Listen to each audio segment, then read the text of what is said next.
breathing on me, on you. You know that I'm a selfish lover. When it's mine, I want it. One track mind for it, for you. I don't think I can let you go. I don't think I can let you go. Bet you love me before I go. Bet you love me before I go. I don't think I can let you go. I don't think I can let you go. Bet you love me before I go. Bet you love me before I go. Tell me what you want. Tell me what you need, baby. Tell me about your dreams. Tell me everything, yeah. Do it, I'll do it, I'll do it. I'll do it, I'll do it, I'll do it. Party's never over for me. My favorite toy story. Bo Peep is chasing me. Woody, let me be a fantasy. Swiss Army King, they call me. Come find the key, baby, baby. I don't think I can let you go. I don't think I can let you go. Bet you love me before I go. Bet you love me before I go. I don't think I can let you go. I don't think I can let you go. Bet you love me before I. Tell me what you want. Tell me what you need, babe. Tell me about your dreams. Tell me everything, yeah. Do it, I'll do it, I'll do it. I'll do it, I'll do it, I'll do it. Tell me what you need, baby. Tell me what you want. Tell me what you need, babe. Tell me about your dreams. Tell me everything, yeah. Do it, I'll do it, I'll do it. I'll do it, do it, do it, do it. I don't think I can let you go. I don't think I can let you go. Bet you love me before I go. Please love me. Oh, I don't think I can let you go. Bet you love me before I go. Tell me what you want. Tell me what you need, babe. Tell me about your dreams. Tell me everything, yeah. Do it, I'll do it, I'll do it. I'll do it, I'll do it, I'll do it. Tell me what you want. Tell me what you need, baby. Tell me about your dreams. Tell me everything, yeah. Do it, I'll do it, I'll do it. I'll do it, I'll do it, I'll do it.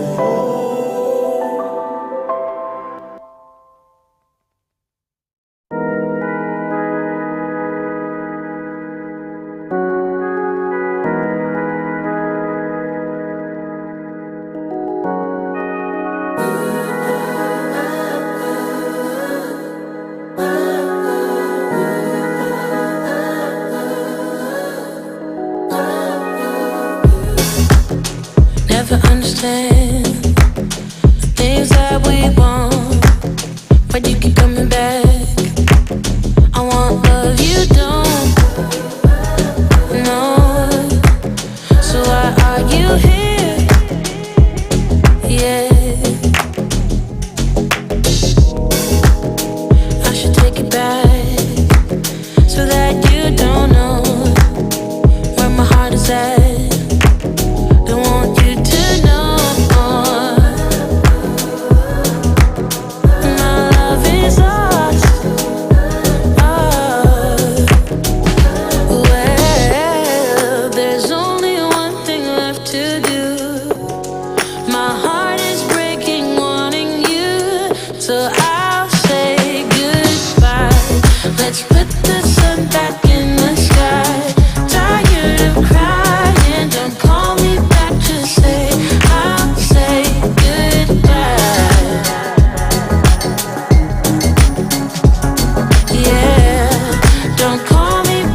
just say goodbye. I can't change the past. Don't wanna complicate things. Maybe if I asked, was any of it real? Was it real?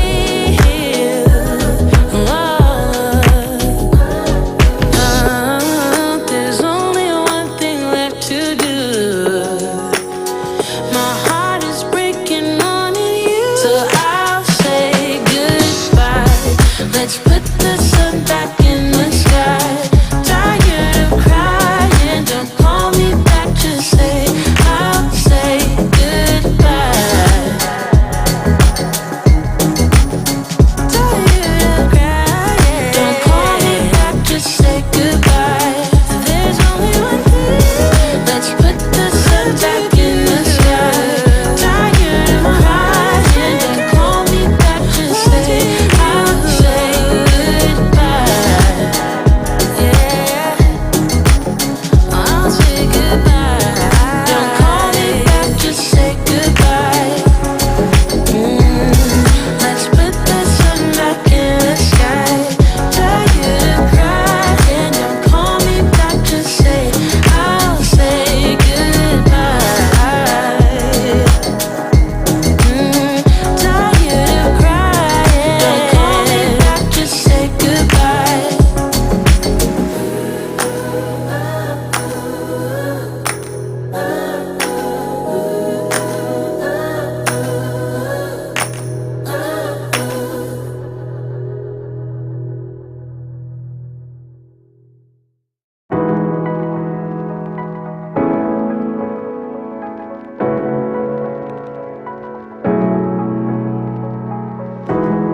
You know it's creeping up on me. This frostbite gets deep into my bloodstream. Just trying to make the most of it. Babe, I miss your body. You make some kind of fire within me. It's almost like it's burning through my skin. Make myself feel warmer when you're near. Whenever you're near, come close. 'Cause I wanna be by your side. Wanna be by your side. Come close. Get under my skin. Give me a piece of your mind. Just for a while. Stay by my side. I'm hoping for some brighter days. 'Cause I'm falling in the snow, it's getting knee deep. You make some kind of fire within me. It's almost like it's burning through my skin. Make myself feel warmer when you're near. Whenever you're near, come close. 'Cause I wanna be by your side. Wanna be by your side. Come close. Get under my skin. Give me a piece of your mind. Just for a while. Stay by my side. November gets cold. December gets darker. Let me know when you're home. 'Cause you're lighting a spark in me. Gets pretty lonely. I get so lonely. So stay by my side. Come close. 'Cause I wanna be by your side. Wanna be by your side. Come close.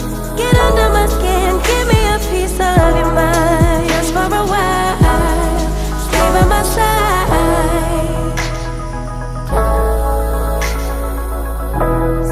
Side. Wanna be by your side.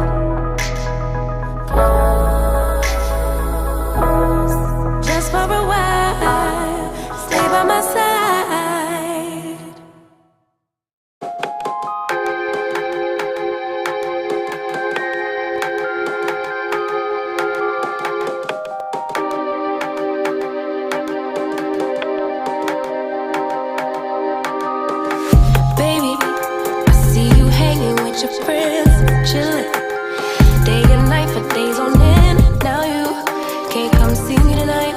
Say you ain't got the time. I'm the last one you prioritize. Peeping your IG pictures on my phone. I won't spend another night at home. Okay, I'ma just be on my way. You'll see I'm not the one you take for granted, babe. I know that life can be busy, love, but you make time for the ones you love. It's only right, it's what I deserve.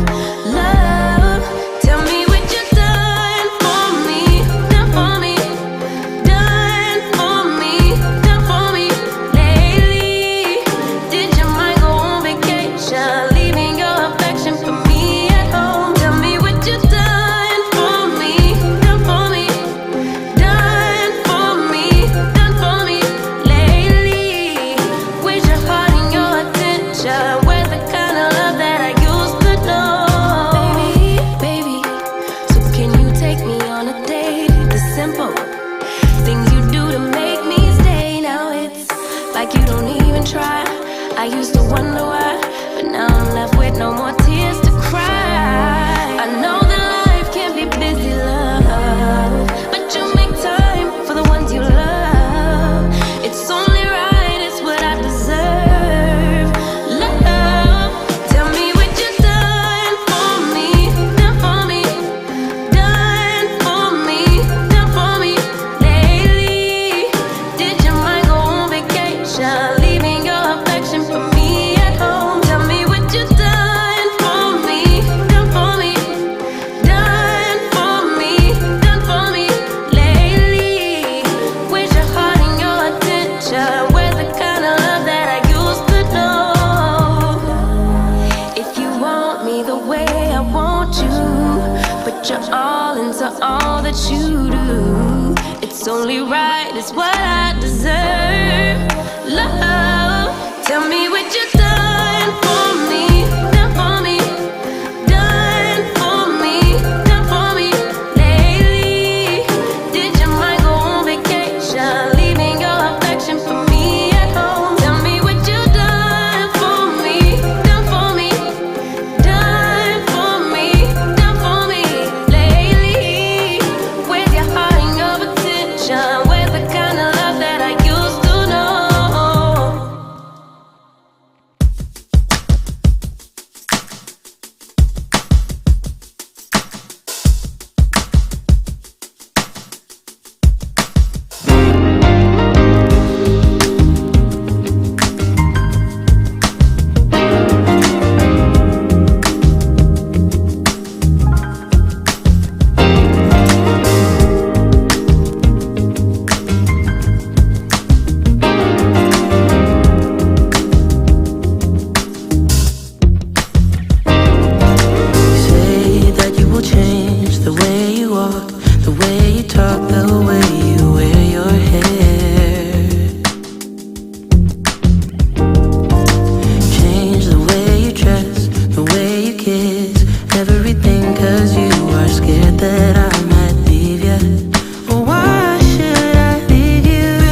All right, hot mic, hot mic.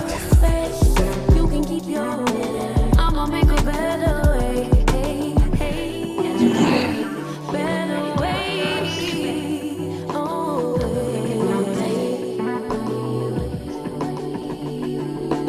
I'm in dad's only daughter. Do I make you proud?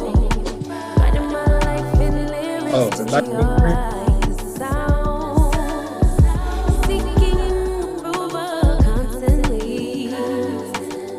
When it's my truth, I own. I speak it, don't make sense now. Give it a good, put that on good. When it gets hard, stay on my job like no days off, so you can't go pull with that jump off my back. I've been working all day, can catch a break. Give a pretty brown girl her space.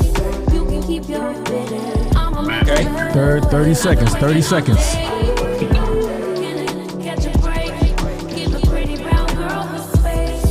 You can keep your bitter. I'ma make a better way. Already got the world on me. Give a pretty brown girl her space. You can keep your bitter. I'ma make a better way. Catch a break. Better way. Oh, working all day.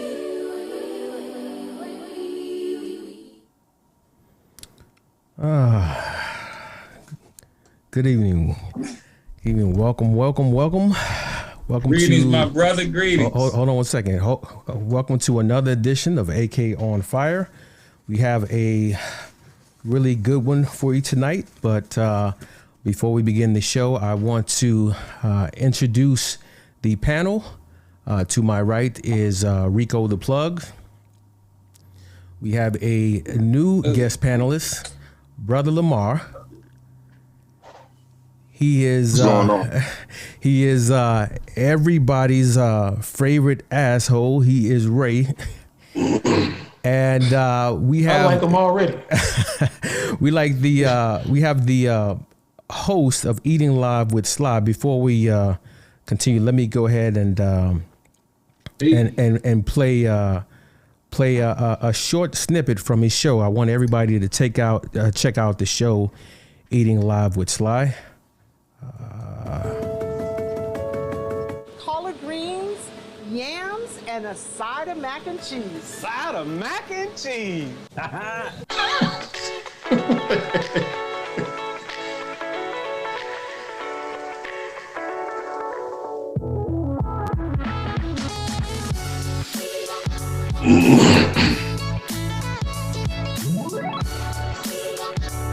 I'm bringing it to you. I'm putting it in your lap. It's up to you to come get it. What is it? It's Eating Live with Sly. Eat where you eat. Boom. Okay, my man. Yeah, he is the host of follow button, baby. He is the host of Eating Live with Sly. We want to welcome Sly. And not last but not least, he's the one and only, not bitter, not salty, but he is the one and only Sweet Jones. All right. Sweet Jones. So let's get into it. So hey, before we get into it, can I just ask one question? Sure, go ahead. Brother Sly, is that you doing the cooking, or is that you going around hitting up different restaurants or whatnot? I'm going around and hitting different restaurants all over the United States. Word. So, Okay. this is like our season. So if you guys could go out there, hit that subscribe button, check out some shows, man. Word. I'm here to make you hungry. You know what I'm saying? All right. Let's get into it. So today, the panel will be discussing marriage and relationships, and to what extent finances has an impact on us as Black men and Black women getting married or getting and staying together in relationships. In earlier times, the purpose of marriage was to create an alliance between families for either economic reasons or political reasons or both. The concept of marrying for love is fairly new in human history, but not everyone is sold on marrying for the sake of love.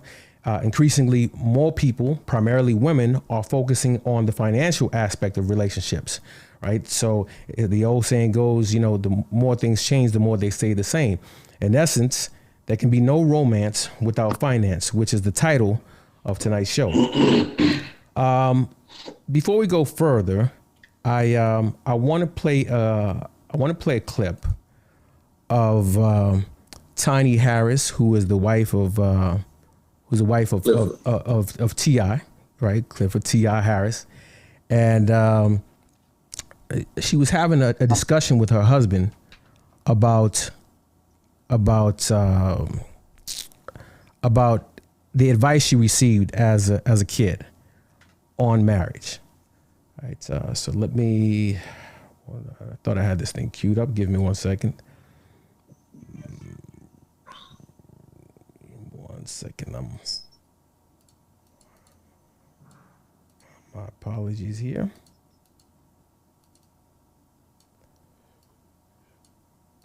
Okay, so we have T.I. Let me see. So Tiny.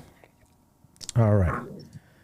So here she is talking to her husband about what she was taught about marriage as a kid. Then to now, like, why do you think people get married today? Well, I don't know, but I'm going to tell you, I would never forget that, you know, when I was about 16, 15 years old. Okay. Aunt Joyce, Candy's mama, told me, do not marry for love. Marry for, what'd she say? Security? Security. What? Yeah, and I didn't understand that at the time, but I think she... You see, nobody had that conversation with me. See, me and this is the first thing, right? See, women are being trained and conditioned from children. You understand what I'm saying? This young lady said at 15 years old, older, like an OG, you understand that? An OG gave her the game and say, listen here, young lady, you gonna fall in love, but forget that. You're gonna fall in love, but forget that. So the Not married for love. Yeah. Sister Scheherazade Ali talked about that in her book, and it talked about how some of the younger sisters were being ushered to focus on money and not love, because they say that love doesn't pay bills. So Rico, I want to begin with you and ask you, what do you make of the fact that young girls are being taught to prioritize finances in a relationship, and young boys are taught to prioritize the happiness of women in the relationship? Does this put men at a disadvantage? Your thoughts? That's an easy yes, absolutely. You know, you're going into battle unprepared. We're sent into battle unprepared. That's fair if everybody has that understanding, and then men are able to, you know, basically counter, you know, what they need in exchange for what they're expected to provide. But it's not fair if we're told, you know, it's all about the happiness of the woman and not, you know, not about our happiness. I don't know how anybody could think that's fair. It's actually, like, they should definitely understand why men are now, I guess, wising up. Wising up. Okay. What do you mean that by that? Real quick before I go over to Sweet Jones. When you say men are wising up. Before you go over to Sweet Jones. Right. Well, yeah, I mean, I think a lot of guys, as they get themselves together, they are realizing that it's a lot of bad deals out here. I've had quite a few bad deals myself, so okay. I'm looking for another one. That's for sure. I can't make it through another one. Hey, sweet. Do you believe Sweet Jones? Do you believe that modern women marry for, modern women of today, marry for love or for the resources a man could provide her? So I feel like if you're talking about modern women who are our age per se, if you consider them to be the modern woman, I know they would probably talk, to marry more so for security and, even love to a certain degree. I don't think they are as, hell bent on chasing a man with money necessarily as the younger girls coming up behind them. These younger girls that's coming up behind them, all their role models are telling them, go get the bag, broke niggas don't deserve no pussy, all kind of shit. Excuse my language, but that's what the song say. But just all kind of stuff like that. A lot of them younger girls, in my opinion, are being told, hey, if it don't make no money, don't make sense, don't lay up with no broke joker, he ain't worthy. Girls our age, I think a lot of them looking at the clock and thinking maybe, time running out on them, especially the ones that may be single, that aren't necessarily single by choice. You know what I'm saying? I think they're looking at a situation where, hey, I done played the game, I done been played, I done did everything there is to do. Now it's time for me to, find somebody to settle down with and spend the rest of my days with. So I think the girls that's more so our age, probably not so much marrying for money or financial security as the girls coming up behind them. So you're saying that once their best years are behind them, they put the financial aspect to the side and they just looking for any warm body. I think they're more willing to. I mean, of course, they all don't do it. You know what I'm saying? But I think they're more willing to. I hate to take it back there, but it was something we talked about in the earlier episode, with Russell Wilson. Like I say, a lot of girls that are our age, they might marry him today. They wouldn't have married him yesterday when they was in their 20s. But now that they're in their 40s, they'll marry him like quick, fast, and hurry because of the things I just mentioned. Right. Sly, I'm going to come to you with the pretty much same question. If you had to choose just one, what would you say that women value more in a relationship, love or money? So it's kind of a loaded question, right? Because, I mean, if you reverse the roles, it's the same thing with men. You know what I mean? Like when we were younger, we always talk about getting with a bad chick that had money. You know what I'm saying? Same thing. I think if people, when people actually marry for love and then you get a disloyal person or they break the trust, I think that's when people start getting killed because there's a lot of emotion in there, and they trust the other person. So you get a lot of women that do marry for love, because I know a lot of women that go after their man with bats and guns and knives because they cheated on them. There was just a report about a woman running over her husband and killing him because he cheated on her. She found he was having an affair, and I think she made more money than he did. So some people do marry for love, but just like Rico was saying, it's a disadvantage because, like T.I. was saying, nobody told me that. I wasn't taught that. And I think that's due to there wasn't really a lot of men around. Most of these women were raising kids by themselves. But, it's crazy as it sounds. It's crazy as it sounds. There was a white guy that told me, if you want a good woman, and I'm not backing this, but this is what he told me. He said, if you want a good woman, get a battered woman because she knows her place. Whoa. So it's like, hey, man, like 9 times out of 10, they not going to step out of line. But, that's what he told me. And, it's like, when you get these... That's kind of rough because he's talking about women like they're rescue dogs, is he not? Kind of not rescue dogs, but to the fact that it's almost like a training situation. Like, because when you get a woman, let's say like, because I'm on the West Coast, right? When you get a woman out here that she's super fine, all the dudes trying to get at her. If you ask a woman out here describe your type of guy. They describe Kobe Bryant to a T by his finances, his height, his size, his look. It's like, what? I mean, ain't too many y'all gonna be able to get that guy. So who's next? You know what I mean? And they just looking for the next Kobe Bryant. So I mean, yeah, it's like yes and no. I mean, you got some women out here, and like Sweet Jones was saying, like when they get older, because by the time they get older, they get tired of getting beat down. They're battered, right? Yep. They're battered.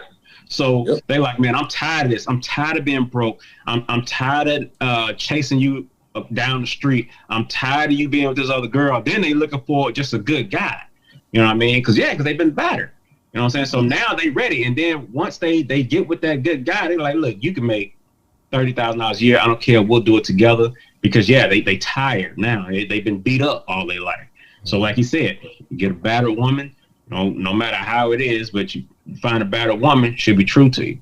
So yeah, I'm pretty sure there's some women that would take umbrage with that, but okay.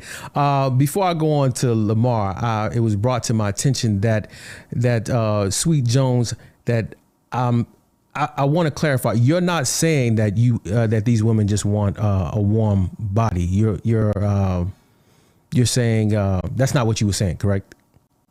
No, I'm not saying that they only want a warm body. No, I'm saying essentially that part of my comment was essentially the same thing that Sly said. Once they get to a certain age and they've been through X amount of stuff, beat down, as he put it, to a certain degree, then you know what I'm saying, they start to relax a lot of their standards and their demands, and especially if it comes with a guy that makes them just feel better, then it converts more to the love aspect. You know what I'm saying? Because they don't have the fight they used to have. That's just a part of it as far as I'm concerned. Not just for the sake of a warm body, no. Okay.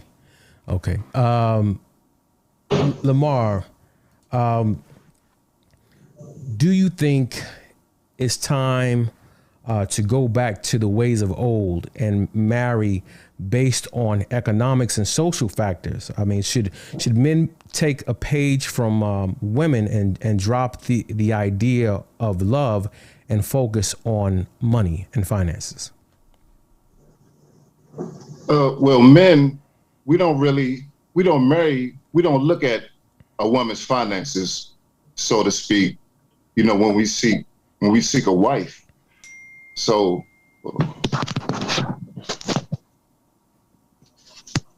I think did we lose you? Okay. How about we come back? Are you good? You there? Okay, I'm gonna let him get situated. Lamar, I'm gonna come back to you. Ray, is the idea of marrying for love dead? Is it outdated? Well, it should have never started from the get-go. Love is such a new thing. I don't think a lot of people really understand where this love thing came from. Initially, marriage was about duty. It was about the jobs that each one of us have. Men do A, B, and C, and then women do D, E, and F. That's what kept us together for so long. This love thing is something kind of unrealistic.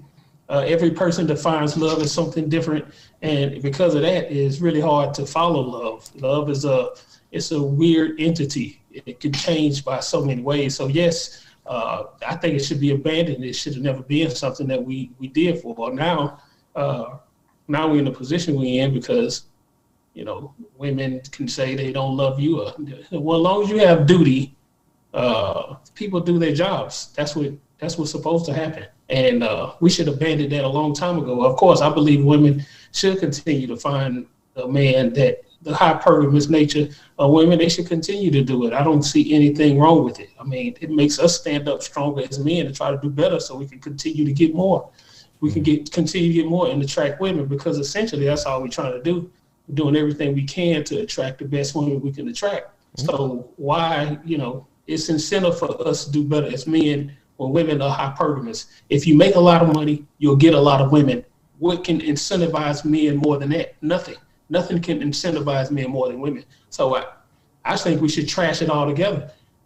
I mean, to say that women shouldn't be hypergamous is like saying that men shouldn't want to sleep with one woman. See how stupid that sounds? Men should sleep with one woman. That sounds ridiculous. That's the same thing. That's their nature. This is our nature. It's pretty stupid to say a man should sleep with one woman. Hey, don't you agree? Chat, don't y'all agree? It's stupid. It's ignorant. Well, I think. I don't know what has happened to with our brother Lamar, but I'll go ahead and ask the group a question, and hopefully as we make our way around, brother will be able to get his technology, computer situations squared away. Okay, so there's this thing where some brothers feel like there's a little bit of hypocrisy when it comes to the expectations of men and women, and they feel like when a woman is better off than a man financially, she tends to focus on finance, and but when the man is wealthy and prioritizes his finance, and say for example he wants a prenup agreement signed before marriage, then women prioritize love over finance, right? So the question that I want to ask you, Ray, I'm going to go with you. Are women being hypocritical when it comes to the importance of finance, finance in a relationship? So finance is only important when they're financially squared away, or they're well off. But when the roles are reversed, then romance should be prioritized. What are your thoughts? Well, whenever you want to make an argument to prove one point in particular, then you go with whatever argument that you need to make. So when they want to convince a man that he needs to do A, B, and C, of course, love is going to be the argument that they'll make. I mean, it's something that you can't prove, but they're not dealing with him if he's not financially stable. And yes, it's large hypocrisy and contradictions all over the place. That's primarily what women like to do. They like to contradict, and they like hypocrisy at its finest. So when it meets their needs, I need love. When it doesn't meet their needs, I need money. Just like we just heard that clip from T.I. Women that's what I mean, this is not a secret. Women have been telling each other that they need to prioritize money over love. But you can always tell it to the man, if you love me, then you wouldn't make me. You know why? Because if you don't put what's the contract called that if you don't put that the prenup. Yeah, if you don't put a prenup on her, then she gets your money. Women like security. So if you put a prenup on her, taking away the potential security away from if she decides to be tired of you, then what's the point of being with you? Marriage to women is security. So when she gets with you, it secures that you won't leave. And if you do leave, you'll get punished by the courts and you'll have to pay me. So if you sign a prenuptial agreement, you take all that away. So now her security is gone. So of course I need to be a hypocrite when that comes along, because I need to be secure. Security to women is the highest level. You can't get no better. And that's all this marriage crap is. It's just a bunch of security. If you get out of line and I decide to leave, whether you did something wrong or I did something wrong, guess what? I get an incentive from the government. So if you sign paperwork saying I don't get the incentive from the government, what's the purpose of being married? That's why they get so upset. That's why they could be so hypocritical in what they say. I'm gonna say most women are like this. I'm gonna put a percentage on it. 99%. You got that one. Come on, 99%. You don't think that's a bit high? I was being nice by saying 99%. I want to say 99. I want to say 99.99 repeating. With a line on the top of repeating line. That's what I really want to say. Okay, since our brother hasn't made it back yet, I want to ask the panel this question. Do you think it's time for us to go back to the ways of old and marry based on economic and social factors? Right? Should men take a page from women and not prioritize love, but focus on finance and money? Sweet Jones. Bro, I ain't gonna lie, you might came to the wrong person first on this one, because I don't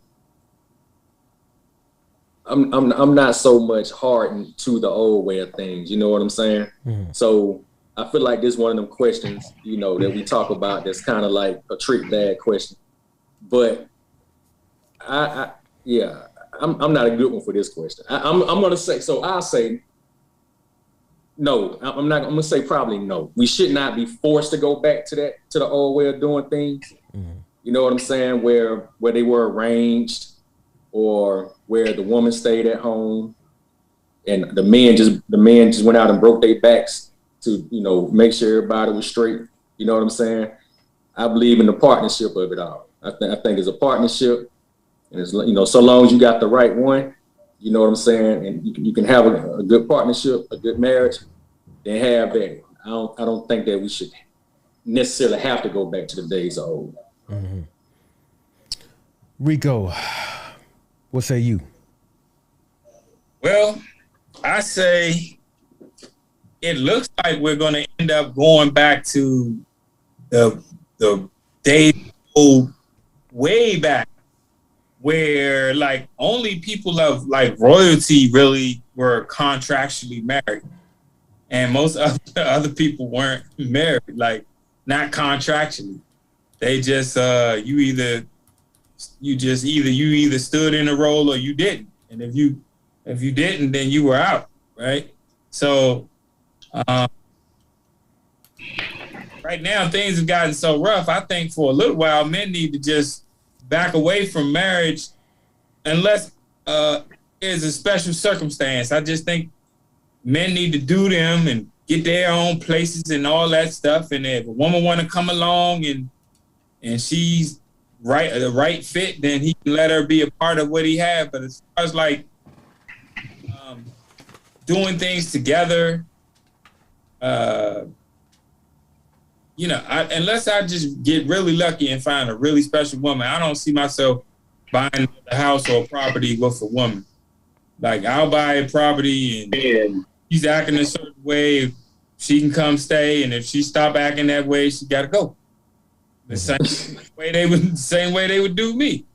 I don't see myself making another decision like that with a woman, unless, like I said, like, there's always special situations, but I think people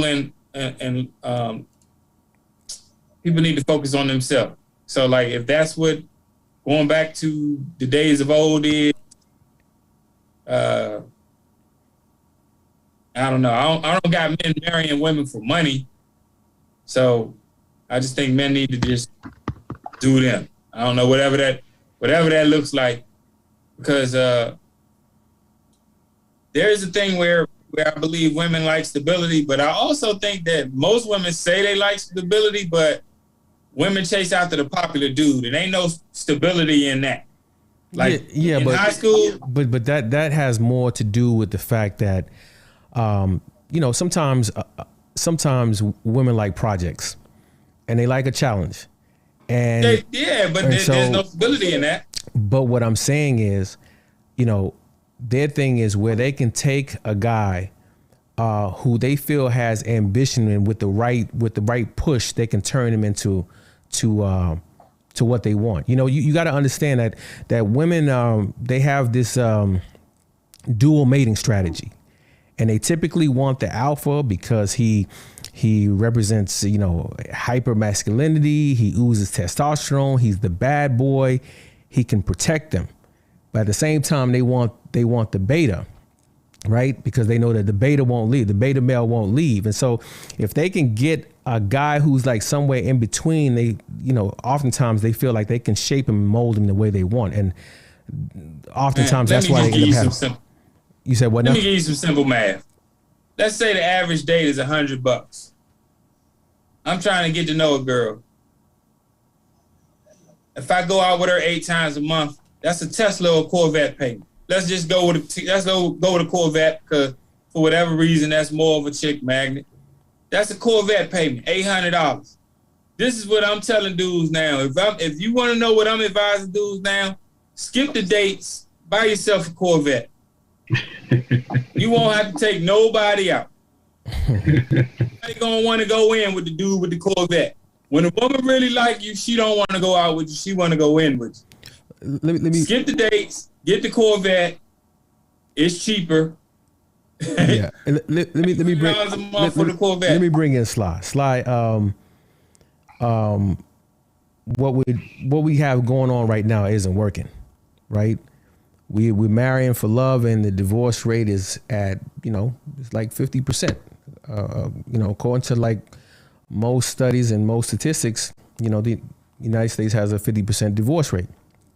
And I know Ray and I, we were on our sister's channel, Hanifa's channel, and we had that debate with another brother who contested some of the statistics from the CDC and from the American Sociological Association that said that women are the primarily initiate divorces. According to the ASA, it was like around 67%, almost 70%, and according to the National Health, it's like some sub-agency for the CDC, had it roughly around 80%.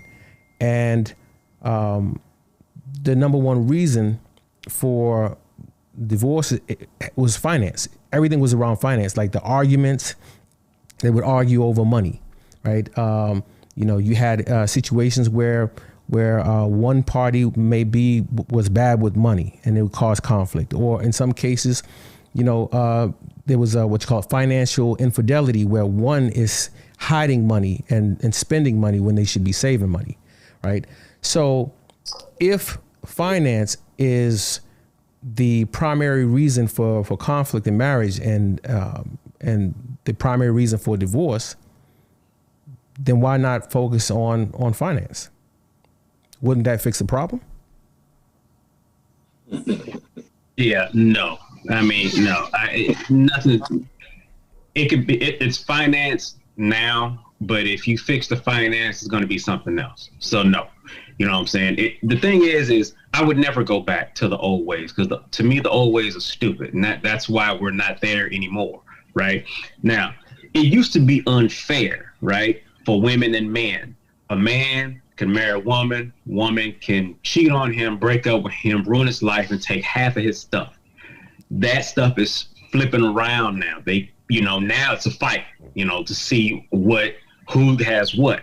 Now it's a difference, but if you're talking about women or if you're talking about hoes, because there's a difference. Just like T.I. said, since we brought T.I. in, I'm gonna tell you, just like T.I. said, niggas, bitches, and hoes do exist, right?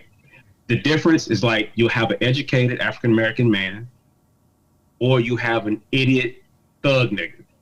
Those are two different people, right? You got one that you can't compromise with. You can't even talk to because he's an idiot. But then you got one that's educated that talks to you with an open mind, right? So I know women that marry for love. I know women that have jobs and are with men with no jobs, and they do nothing. As a matter of fact, I'm not going to say the name. I have a celebrity friend whose wife makes all the money.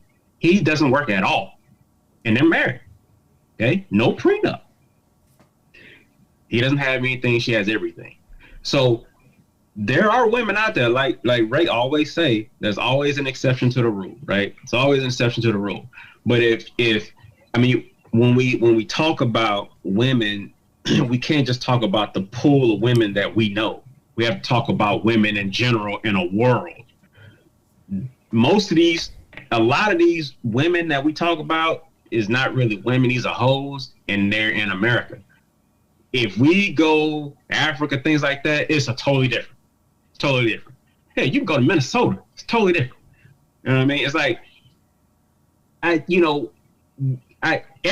nobody really is wrong. Nothing is wrong. It's different strokes for different folks. You might find a guy and a woman that married for love, and it worked. You might find a guy and a woman where the woman married for finances, and it's still working because he's making the finances, but they're having problems. Or you might find a guy that married for finances and a woman married for love, and it's working and because she has finances, or they broke up. But it's all kind of things to why people break up. Because if you have finances, okay, once that's off the table, there's all of the kind of problems that come around. Maybe he don't have sex with her enough, or maybe she's not having sex with him enough. There's always something missing. Always. Nobody, you rarely find a woman or man who has everything that other person needs. Rarely. There's always something missing. Maybe she don't comb her hair, or maybe she's wearing one of those lace fronts that he don't like. You know what I'm saying? Like, it's always something. Right. I think I'm interested to hear what the sisters have to say about this. I mean, the sisters will be coming on next week and answering similar questions in addition to responding and reacting to some of your responses here tonight. Ray, you know what they say. You said what now? You know what they're gonna say. Ray, the next segment. I mean, I know you mentioned something about hypergamy. In the next segment, we're going to talk about hypergamy and hypogamy. But before, I want to get your thoughts on this. Should we go back to the old school? Because at the end of the day, I know Sly said that it was stupid to do things the way they were in the past. But the way we did things in the past is what allowed us to survive and get to this point. We all had roles, whether it's like the women raise the children and the men raise the money to take care of the kid. We all had roles for our survival. I think we have the luxury of technology, and so because of that, things have changed a little bit. Wouldn't you say your thoughts on that? Well, yeah, of course it should go back to the old days. That's what worked. I mean, when you look at any system, you look at what system works, don't you? You don't go to what doesn't work, do you? You go to what works. And what works, that's what you stick with until it stops working. I mean, as long as we're on the same system that we were on, where women were pretty much obedient to men and married men, and, it worked. The system worked like a charm. And nobody can refute that, because what's the facts? After the 60s, it's just started going to shit. Why? Because we start saying things change. I hate this argument when people say that was back in the day. Times have changed. Yeah, social construct is changing, but nature never changed. Nature dictates what we are all to do. It tells us our directives. Just because the laws have changed, just because socially things are starting to change, it doesn't change what your wiring is. Your wiring is still the same as it was 10, 15,000 years ago. And for all those years, we survived pretty well doing the system that we were doing. You think that just because we're in a new time that things have changed? Why do you think it's so much in disarray now? Because now it's new times, and that's in the old days. Well, yeah, we're in new times, but guess what? Y'all still ain't married. Y'all still can't have it. Y'all ain't have no kids. Don't nobody want to marry you. Just want to have sex with you. Yes, it needs to go back to the old days where women were obedient and men died to protect them. That's just the bottom line. Okay. Can I ask Ray a question? Yeah, go ahead, baby. That's cool. Okay, I want to know, why do you think the women were obedient then as opposed to now? Well, why were they obedient? Because they had, this is a man that's protecting them. This is who they were providing. This is the man that was providing for them. And they didn't have emergency services to come save them. They had less government aid than they do now. It was a lot less security blankets for them then. So they had no choice but to rely on who was going to die for them, who was going to provide for them. The man was the one that brought all that to them. So now that they have all that, it just outsourced our jobs. The government just outsourced our jobs. So now they can be tough. I'm a boss. I'm a savage. All these lies that they tell until they too old and crying lonely by themselves and their eggs all dried up. Then it's over. All right. Let's. This is a good spot to end. Let's. Hey, sir. Excuse me. AK. Yeah. I just had to ask a question for Ray too, if I could. Yeah, go ahead, baby. I want to make sure it's cool with the moderator. Yeah, go ahead. Go ahead. Yeah. All right, cool. So when you say it worked, like what exactly do you mean, bro? Because I don't know that back then it necessarily worked per se for either side, really. Mm-hmm. I don't necessarily think. I don't know if I would go that far. So when you say it worked, what do you mean by that? What I mean was we had families. The black community was pretty strong. It was stronger then than it is now. Black people stayed married to black people at a very high rate. We never went outside of our race. We dated black women and we married black women. And we stayed married to black women for 80 years and died together. We had children, multiple children. Everybody in the community raised them. They grew up to be productive citizens. Less African Americans were in prison. I mean, we could go on and on and on. These are things of success. That's what you call success. Just because you having issues in the home, it's not. The bigger picture is what happens to your children, what happens to your family. Are women provided for? At this point now, when women get too old, guess what? When they can't work, guess what they're going to have to rely on? Government services are going to have to pay for them because they're not going to be able to afford when they get too old and they can't work anymore because they're outside the pocket of a man protecting them. This is going to get costly for the government. It's already getting costly for the government. It's all bad. It's nothing that's positive that comes from it. It's a long way. Right. We lost your audio. Damn, the women cut Ray Mike, man. They sure did. Yeah, the audio. Wait, AK, since Lamar isn't on. Yeah. Since Lamar isn't on, can I just make a statement? Yeah, go ahead. Okay, because what Ray said, it didn't work. It didn't work because look where we are right now. Hey, Ray, turn your turn it down because we getting feedback. Just mute the when you took your headphones out, I'm getting feedback. Yeah, I can hear it too. I turned it off. Oh, now we hear you. Yeah, but somebody has feedback. Yeah, somebody has a. Can you hear me? Can you hear me? Yeah, we can hear you.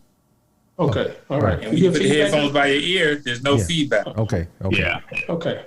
Yeah, with like what I was listening, Ray. I mean, and I get what he's saying. I get about the family staying together, stuff like that. But that system didn't work. The only reason that was happening then was because the women were smothered.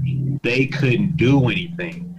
Now, I mean, just reverse the role. You know what I mean?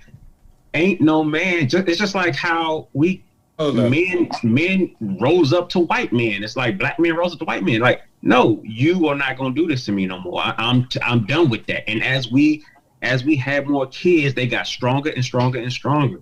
So it's like there are black women. There are black women that do these things, but they do make money too. I don't want to be the only one making money. I don't want to be the only one paying for dinner. I don't want to do that. And I don't want to die for you. You know what I'm saying? We die together. So wait a minute, Sly. So are you telling me you're a 50-50 man? You want to split everything down the middle? Nope. That's not what I'm saying. But that's what it sounds like what you're saying. That's exactly what it sounds like. What I'm saying is, what he's saying at all. He said he don't want to be the only one. That's what he said. 100, let's say $300,000 a year, and make 80. We should be able to make that work, right? We can make that work. Why do I have to pay for everything? I ain't got to pay for everything. She can pay for some stuff too. You should make your wife make 300 and you make 80. Yeah, she could pay for some stuff.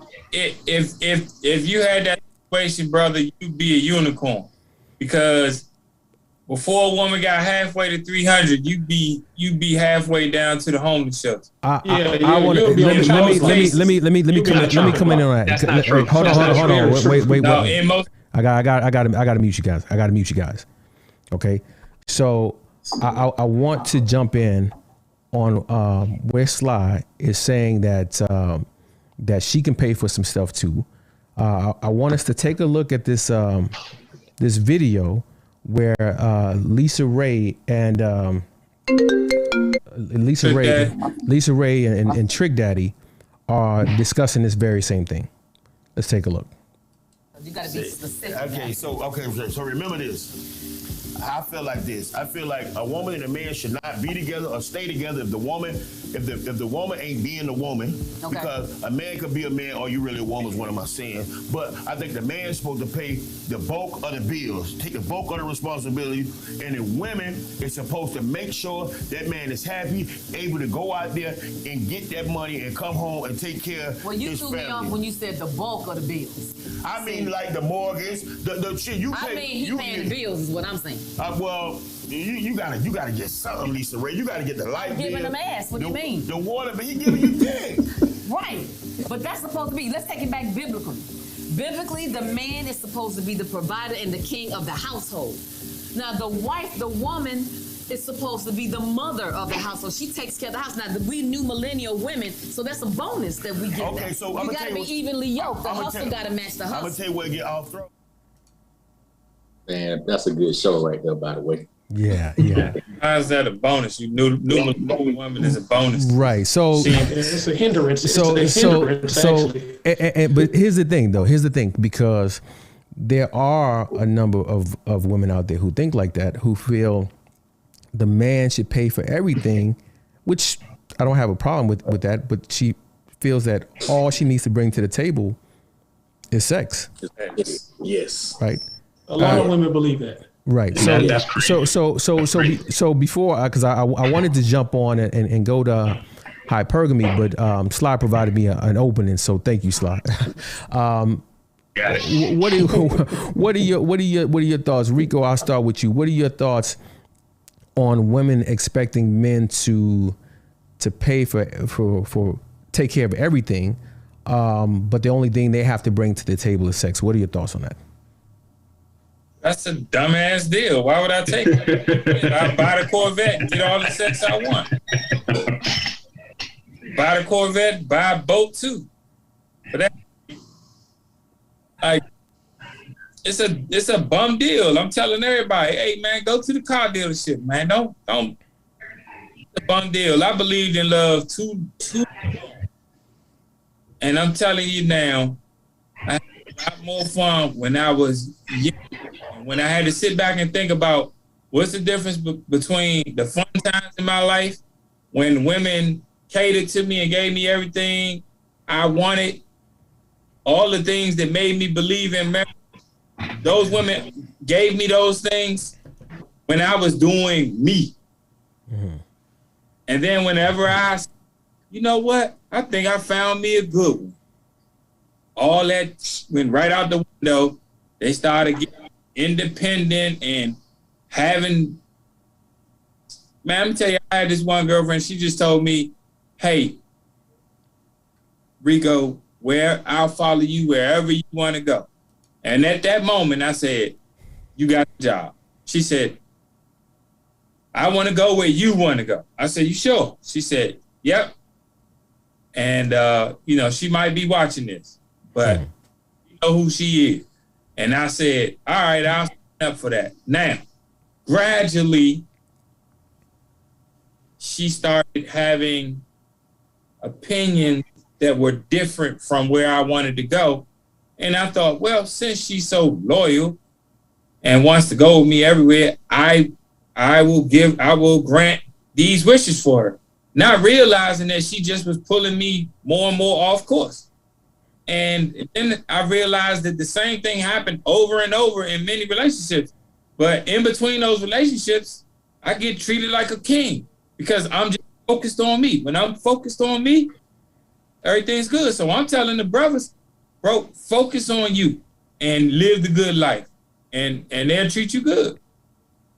because women like when men focus on themselves. Fact, Jack. They say they want a man to listen to them and all that stuff. Man, they don't want a man to listen to them. Better, you'll get much better treatment when you focus on yourself. And it's sad because, like I said, I wanted to believe in love for a long time, but got much better treatment when I focused on myself. Right. Sweet Jones, what say you to this, man? What do you think about women who feel like, hey, man, all they need to bring to the table is sex? I mean, before I do, let me preface with a story. I remember this was many moons ago when I was in LA, and I remember the sister who worked at the airport, and she was pushing wheelchairs and whatnot. We had this conversation, and she was like, man, to get with me, he got to look like Denzel. He got to make six figures. He got to be packing more than 6 inches, and he got to be 6 feet tall. And I was like, well, what exactly are you bringing to the table? And she was like, he's getting all of this. I mean, I'm not here to disparage the sister, but I mean, and I told her, I said, well, what makes you think a man like that couldn't have 5 of you, or a woman 5 times better than you? That's a good question. And so, they thought I wasn't trying to hurt her feelings. I was just being realistic. I mean, because you're asking a lot and you're not really bringing much to the table. And so then, they were telling me, well, I mean, you think you all that, and the woman you marry, she must gonna walk on water. I say, well, no, she won't walk on water, but she'll damn near drown trying. That's the type of woman I want to be. I mean, you don't have to be perfect, but you strive towards it. So I pass the baton to you. What do you think about those women who think that all they need to bring to the table is sex? And Rico said it all, man. That's a bum deal, man. That's just a bullshit ass deal right there. Because there's way more women out here than there are men. Why would I subject myself or settle? Because we know y'all won't settle, right? So why should I settle for somebody who only want to bring this one aspect to the table, and then on top of all that, want to have a whole lot to say about what they want, what they think, what they ain't got, you know what I'm saying? What we should do, what we should buy, what we shouldn't buy, all of that. But all you bringing on your end is some action in the bedroom. Which, by the way, like Trick Daddy said, it do go both ways. So it's like, shit, she getting 2/3 of the deal, I'm only getting 1/3. If that's what I decide to, go for it. You know what I'm saying? It's just a bum deal, dog. Right. Yeah, we're getting a lot of who hurt you, and there's that again. Yeah, you're getting a lot of. Hey, if that's for me, tell them I said they hurt. Yeah, there's a lot of who hurt you, and please don't project. Please don't project this on all women. That's what they're getting out there. Ray, hey. Why is it? Why can't you pay for everything and all they do is bring the hoo-ha to the party? Well, listen, man. A lot of women want to have sex. If that's what your argument, it's a lot of women that are willing to have sex to prove the same thing, man. I don't understand why you would think that would be special. It's kind of like when you go out to a club when you was a youngster and you was trying to chase all these women. I try to holler at 25 girls when I was young in the club. I try to holler at every fine one I see. Now, 40 other guys did the same thing. Because I said, how you doing? She gonna give me her number? It was 40. I saw 40 other guys trying to talk to you. What's gonna make me stand out more than the other guys that tried to talk to you? All these guys are trying to smash you. She go to the gas station, this guy's trying to smash her. When she go to Walmart, this guy's trying to smash her. So I got to do something that's going to make me stand out. So I got to say something funny, or I got to be this type of person. I got to stand out above the rest. So what is your preacher going to do when it's 40 other coochies waiting to just offer it. It's very arrogant thinking there, man. Women believe that they're levitating above the rest of us. They believe that they're above criticism. Their coochie is the golden coochie. Like it's 1,000 golden coochies trying to offer. Hey, baby, what's your name? Because I hollered at you. Give me your phone number and have sex with me. Now, I know 40 other guys trying to holler at you, but I'm special. Now, don't that sound stupid? Maybe I should approach women with that same point. When I holler, hey, listen, I tried to holler at you, so you should just holler at me because I got the golden Mac game. You got the golden ticket. You got the golden ticket. Yeah, I'm the one. And women, they're amazing with they're very arrogant. They're very arrogant in thinking that they're so special. Women are not special. They're the same as all the rest of them. They're pretty much the same, primarily. Some of them like cheese on their hamburger. Some of them don't like cheese on their hamburger. But generally speaking, when you cut it down to the bare bones, what you got, man? A coochie. You got same things. I go on and on about these chapters. Well, let's let me bring it. Slide. Slide. You got a chance to answer this question, right? Because I want to wrap this up so we can go on to hypergamy. Did you get a chance? Yeah. No, I haven't. Yeah, go ahead. Real quick. Let's wrap this segment up so we can go on to hypergamy. All right, cool deal. All right, so a part of what she said is right? And I'll tell you why. She's speaking from a side chick. A side chick that just offers sex can get all that. They get all that. Because a man is like, I'll be home when I be there. I'll come in, we have sex. I pay your bills. You got a deal. That's it. Ain't no strings attached. All I'm doing is paying your bills, right? So when your actual woman, if a main chick says that, it's like, all you offering is sex. Okay, now let's break this down a little bit. That's only one part of the job. Just like how I do my job so well that you don't even know I'm doing it because I'm protecting you. You haven't been beat up. You haven't been raped. I'm protecting you. When people see me and you walk together, they don't try you, right? That's my job. That's one part of my job. Your part of the job is sex. Yeah, you got to give it up. That's one part. Now let's talk about the other 49 parts that we got to do, right? So you still have to bring some stuff to the table. So, I mean, just to clear it up quickly, but I mean, a man could, because he can pack more. I mean, when they say the man should take on the more heavier bills, they're using that in the sense that he has a God-given talent because he's stronger. He can pack more. And they use that in everything. Men are stronger, but a lot of these men ain't that strong mentally. You know what I mean? So sometimes that don't work. You got to get a strong man to do some stuff like that. So I see what Trick Daddy's saying, but he's not saying, hey, I'm going to pay everything. He's just saying, hey, look, I'll take on the really hard stuff. You take on the little light stuff. And if it get too hard for you, then I'll jump in. Right. You know what I mean? He's not saying 50-50. No, he's not saying 50-50. He ain't saying 50-50. Hey, I want to say one more thing about this offering my vagina this which he getting from me. That's all cool when it's new vagina.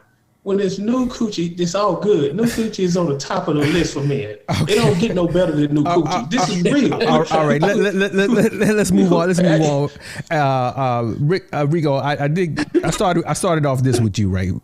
I just want to make sure. I'm going to make sure I didn't bypass anybody. Okay. So let's. I'm good. Okay.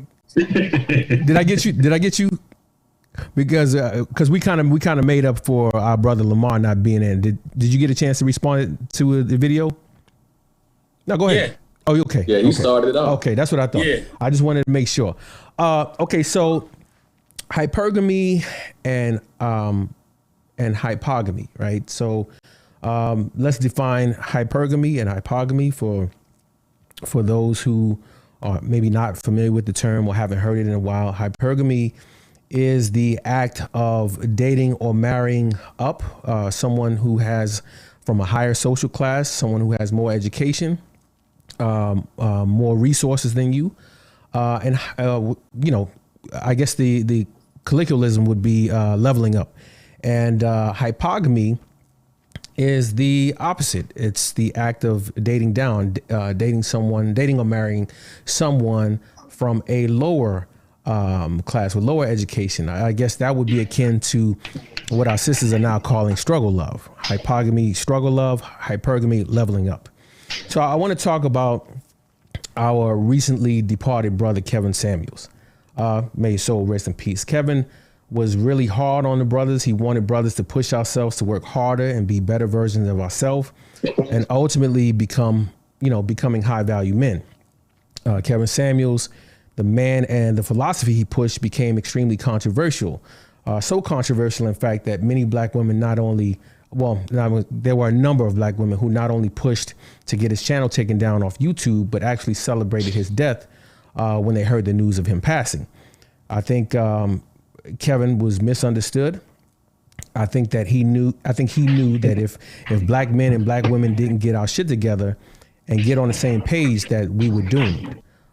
Kevin understood that women are hypergamous by nature, and thought that men should not only accept it, but that we should embrace it as well.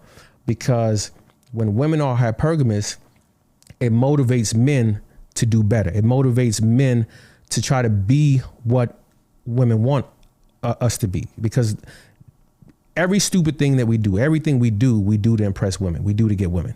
That's right. So women are like crack for men. You know, I mean, we just can't. As much as we want to kick the habit, it's hard for us to get off women. We love women. All right. So I want to take a look at a video that Kevin did a few years ago on hypergamy. Let's take a look. When you're 100% dude, hypergamous women don't bother you because they got to run to catch up with you. Your ambition far outstrips whatever they could want. They're worried about keeping you. Like I have so many women ask, how do I keep Blake? How do I keep Blue once I get him? That's what you want. I'm sorry, I'm talking loud. How do you keep Blake? How do you keep Blue? How do you keep Blake? How do you keep Blue?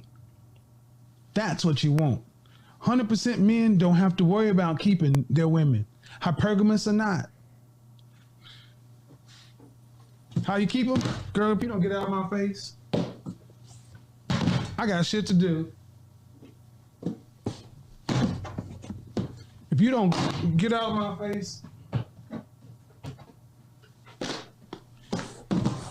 take this card and go do what you gotta do. Now leave me the hell alone. I got a property I'm trying to buy over here, and we got a trip going. Sandy, see you out. All right, babe. Peace. See, problem is, too many brothers, too many guys want that kind of outcome. You want that kind of power. You want to be able to talk to women like that, but you don't want to put the work in. You don't want to build the resume. You don't want to actually have it where it counts to have the real leverage. You want her to respect your masculinity and your manhood because you have a penis and an XY chromosome. It don't work that way. Women respect resources. You can't check a bitch because you got nothing to check with. The only place you dominate is in the bedroom. Dominate on the balance sheet. Dominate on your wallet, which is your accomplishments. Any woman that you choose to deal with, her money should be no good with you if you're 100% man. You pay everything. Why? Because it keeps her in her feminine when she's with you. All right.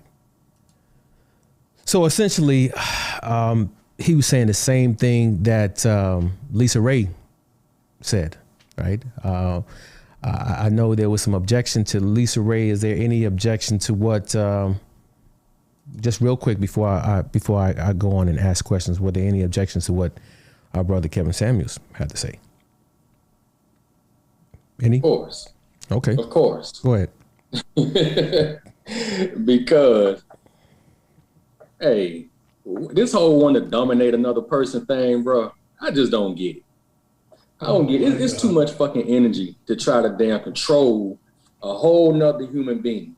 And if you want to control people based off what you have, to me, dog, that's kind of weak if you ask me.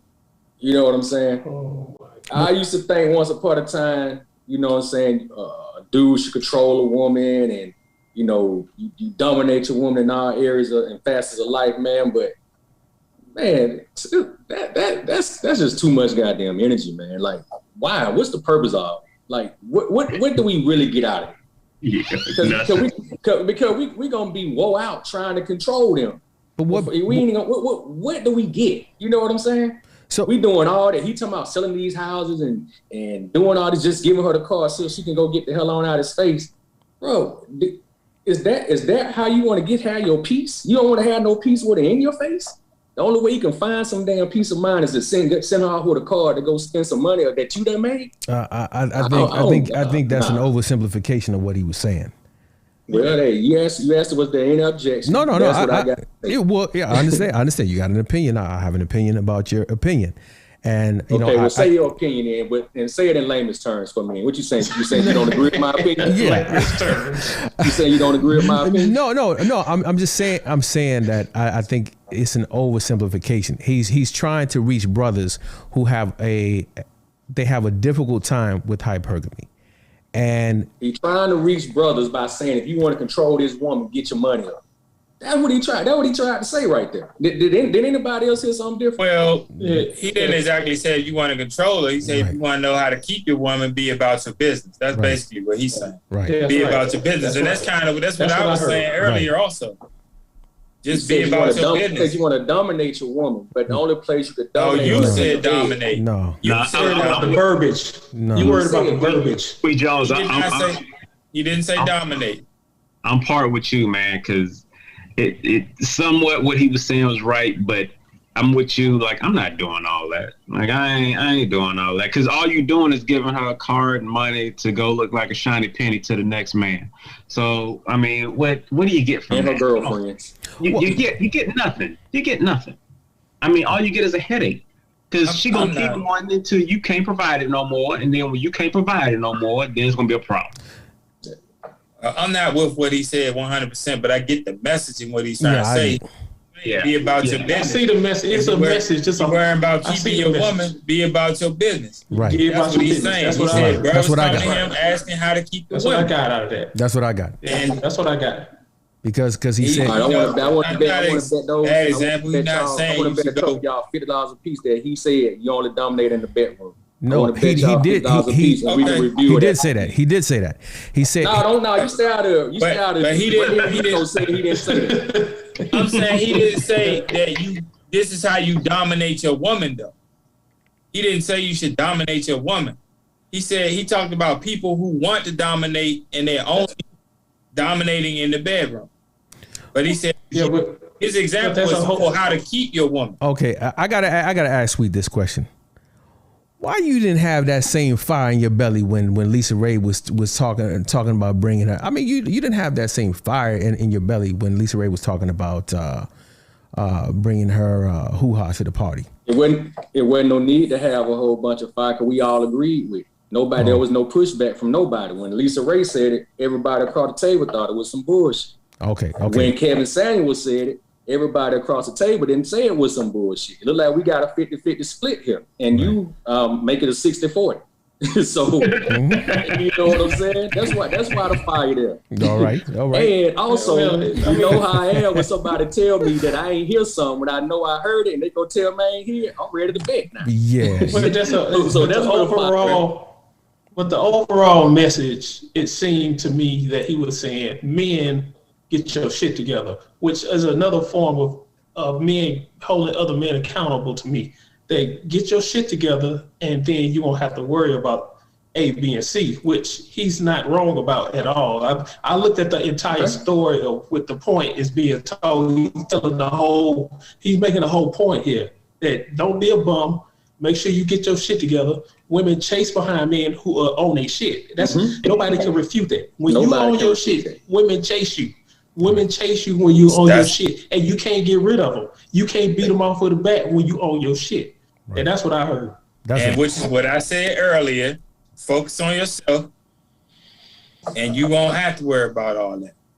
All right. Hey, Rico, I'm coming to you. And we have one example of it, or actually two, with the Sweet Jones and Sly. But why do you think there's so many men who have a problem with the concept of hypergamy? Oh, well, let me be fair. Let me back up, because Sly and Sweet Jones may not have a problem with the concept of hypergamy. They may have a problem with how Kevin Samuels delivered his message about hypergamy. Sweet Jones, am I being fair, or do you have a problem with hypergamy altogether? I don't have a problem with how Kevin Samuels delivered his message. It's just that, like I've heard said on here tonight by a couple of brothers so far, they didn't agree with everything he said in that message. I didn't agree with everything he said in that message. So it's not about him. It's not about his message. I get a kick out of him. I used to get a kick out of him. So it ain't about him. No. I'm not saying. This is not about him. This is now about okay. hypergamy. Well, it's not that I have a problem with hypergamy necessarily. You know what I'm saying? I just have a problem, I guess, and maybe I'm contradicting myself, but I just have a problem with the expectation that the man is supposed to do everything financially, and the woman can just do like Lisa Ray said. Right. And if he's trying to tell a man to step your game up, step your money up, so that you can keep a woman, in Lisa Ray's, place, so to speak, chasing after you, you keeping her in check with your accomplishments, your money, whatever. I got a problem with that. And if that's the whole definition of hypergamy, then I guess I disagree with it. But I don't believe that's the whole definition. No, it's not. Okay. So Rico, let me go back to you. Why do you think there are a number of men who have a problem with the concept of hypergamy? Because you have a lot of these you have a lot of cats out here representing 50-50 nation nowadays. That they want to split everything 50-50, mortgage 50-50, man, go on a date 50-50. What say you to that? Well, if we're gonna split the decisions down the middle, then we need to share the burden. A lot of women want to be heard, and they say they want to share in the decisions and the direction of the household. So then you to split the burden. Especially, and to me, I feel like if you want to make the bulk of the decisions, which I feel like a lot of women who say they want an equal say in the household, they actually want the bulk of the say. Then I feel like you need to pay the bulk of the bill. The thing is, back in the days, it said you got to pay the cost to be the boss. So if you want to be the most mouthy, the most heard person in a relationship, then you should pay the cost. Right. I think it's funny because most men think it's laughable, but that's what we've been told to think. But it's only logical. If you pay, like they say, you got to pay to play, right? If you pay, then you get this, you get to choose.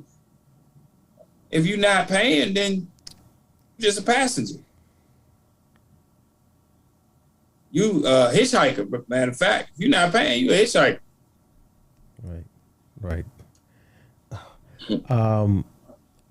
Sly, what do you say? There's some sisters out there in the chat that feel like these type of men are just using their money to control women. What do you say to that? Yeah. Well, men can use money to control other men too. Let's not get that twisted. Money controls everything, pretty much. Now, here's the question that I would ask to the panel too, because I just look, because I'm not in like this situation. Like I'm not in it. I'm not in that type of situation. I can only speak from the outside. Now I've been in these situations with different type of women, but I'm not in it now. But if anybody has a daughter, what are you telling her? Like, you always gonna be second class to a dude? Nah, no. If I had a daughter, and I don't, I have all boys, but I have nieces. Lucky. No, I'm like, no. You like it. Things have changed. You don't have to be second class to nobody. Women are not a product. They're not a product. They're human. Ray said it just recently. A woman is the same as a man. She just got a different sexual part than he has. I mean, and you know, there's God-given talents, right? But it's nothing different. They're not a product. It's not something that you go and buy. You can go buy a hoe, but you ain't gonna be able to buy a woman. You know what I mean? Stop there. Park your brakes, right? You say you can go and buy a hoe, but you can't buy a woman. And I'm trying not to be offensive, but in principle, isn't it the same thing when women use their private parts if they barter sex, right? Yeah, they use their private parts as a negotiating chip. It's the same thing. Yeah, they use right? it as a weapon. Yeah, that's the same thing. That's when you got a hoe. You know what I'm saying? She using it as a weapon. You know what I mean? It's like, okay, because the thing is that most women will try it. They will try it. You know what I mean? But a woman ain't gonna try that on a man that can just go out there and get what he wants. Like a man, let's say a man making a certain amount of money, or a man that just looks good to most women. Well, you making a point now, Sly. You making a point. You just made the point. You just made the point. That's what the whole point was. No, yeah, I know. You gotta let me finish. That's what I'm saying. That's why I said you flip the roles. It's the same thing. That's why I said that in the beginning. The woman is not a product. I know guys that use their sexual parts as weapons. I know them too. So I mean, it's the same thing. What guys you know? They use what percentage as weapons. I know a lot. You seem to know a lot of weird people. I don't know what you know guys who use their thing as a weapon against women. Ray, are you for real? Just no, it happens, right? You haven't met him, but come on, man. You haven't met him, but he seemed to know the smallest percentage of people. Ray, let me ask you this, Ray. Who is Mike, Ray? Who is Mike? Mike. You Jones? Sterling? Okay, you remember Sterling? No. Don't call no names. Okay. Don't call no names. All right. You remember Sterling's homeboy that we used to go to the club with? And he was like B2K in the club, right? Yeah. He was like, was he or was he not? Well, yeah, but what that got to do with using his part? Right. This dude had the pick of the litter of any woman in the club. That's because he could just use his part, or he had conversation. He was attractive to women. He had other things. This man. These chicks were chasing this guy. I don't know. They were chasing this dude. Hold on, though. No. Hey, that dude is like 1 in a million, bro. Like he used the smallest. Like, so you know, plenty of men that use a sexual parts. Come on, bro. Come on. All right, so all right. Bro. Okay, so he ain't 1 in a million. He's 10 in a million. He 10 in a million. Yeah. Bro. 15 in a million. I know a lot of them. All right, so hold on. Is it more of him running around or more women out here? No, it's more of the other people. It's more of the other people. So we need to focus on the problem, man. We can't. It's always exceptions to the rule. Well, that's what I said. It's always a 3-legged dog that don't bark, like Ray said, man. They not running around all over the place. Yeah, but where I'm at, they are. So that's what I'm saying. It's always an exception to the rule. Like that's what I'm saying. I don't agree with the masses. I never would. You know what I'm saying? Because you say you don't agree with the masses, but that. So you acknowledge that there is a set of masses out here that you're not focusing on. You're not focusing. No, I decided to focus. I said agree with them. No, I said I don't agree with them. Nah, because I don't. Right. Because I don't. But the fact of the matter is that there is a large majority of people who are going through the problems that we are talking about, that are not walking around with the ability to go into the club and have a pick of the litter. Okay. Just pull it out, and everybody just run to just pull it out. Let me go ahead and move this along. Okay, so Sly, I mean, I don't forgot. We've been going back and forth. I did follow up with you and ask you the same question because I'm getting caught up. You were responding to the same question, right? You know, why you think some brothers have a problem with women expecting them to earn more? No, I don't even know which one. we don't. Well, I think Rico, he answered the question, and then we all got into it. So, but real quick, same question: do you think brothers have a problem with women expecting them to earn more? Yeah, of course. Because, like, man, like, I shouldn't have to earn more to get you. Like I mean, like I said, I'm not buying you. I'm not purchasing you. I mean, you either like me for me, or you know what a door is. Like, I'm not making. Now, I'm gonna try to make as much as I can, but you are too. You know what I'm saying? Like, nah, like the days of I mean, now if I made enough money to where my woman, after it's proven she's gonna be that woman, if I make enough money, she can stay at home. Cool, because it's for all of us. But if we both make money, it's for all of us. I don't care who pays more of the mortgage. Doesn't matter. It's one bucket. It's one bucket. We either gonna get old together, or we ain't gonna be together. You know what I'm saying? So would you think that most women share that sentiment? I can't say that because I don't know. I know a lot of women that do, and I know a lot of men that do. I know a lot of people that you can't look, Ray, you cannot say that. Because I know people. I can't say what. I just asked you a question. No, he talking to Ray. Yeah, that's what I'm saying. That's what I'm saying. Going back into the same cycle we just got out of with that. Right. I know people that do. Hey, I'm one of them. You know what I'm saying? I'm one of them. So when I hear that stuff, and you like 99% of women, nah, I can't say that because I guess I'm that 1% because I don't have those issues. And I've been with my girl like 21 years. You know what I'm saying? So I don't have those issues. But Sly, I understand that I'm 41 years old. I don't have any children. I've never been married. I'm living in a pretty good situation. But I can understand that that's not a typical situation. So I'm not going to necessarily hit on my particular situation because the average man doesn't live like me. So I know how to address things for the entirety of it is just start instead of talking about my particular situation. I understand that we can't do that. Exactly. But what I'm telling you is I don't see it your way because I see different from where I'm at. The guys around me have the same things, if not more than me. So they don't have what you have. They have what I have. So I'm seeing these dudes day by day. There's more men, especially black men now, staying home with their families and their kids. They're making money now. That's who I'm around. I'm around educated black men. All of them got it. I'm around educated white men. They all have it. They're all doing the same thing. That's what I'm saying. Yeah. So the circle that I'm in, I see it. From what a lot of people say they don't see, I see it. You know what I'm saying? So I can't say like I understand because I've been there. You know what I'm saying? But I'm like, but you know what?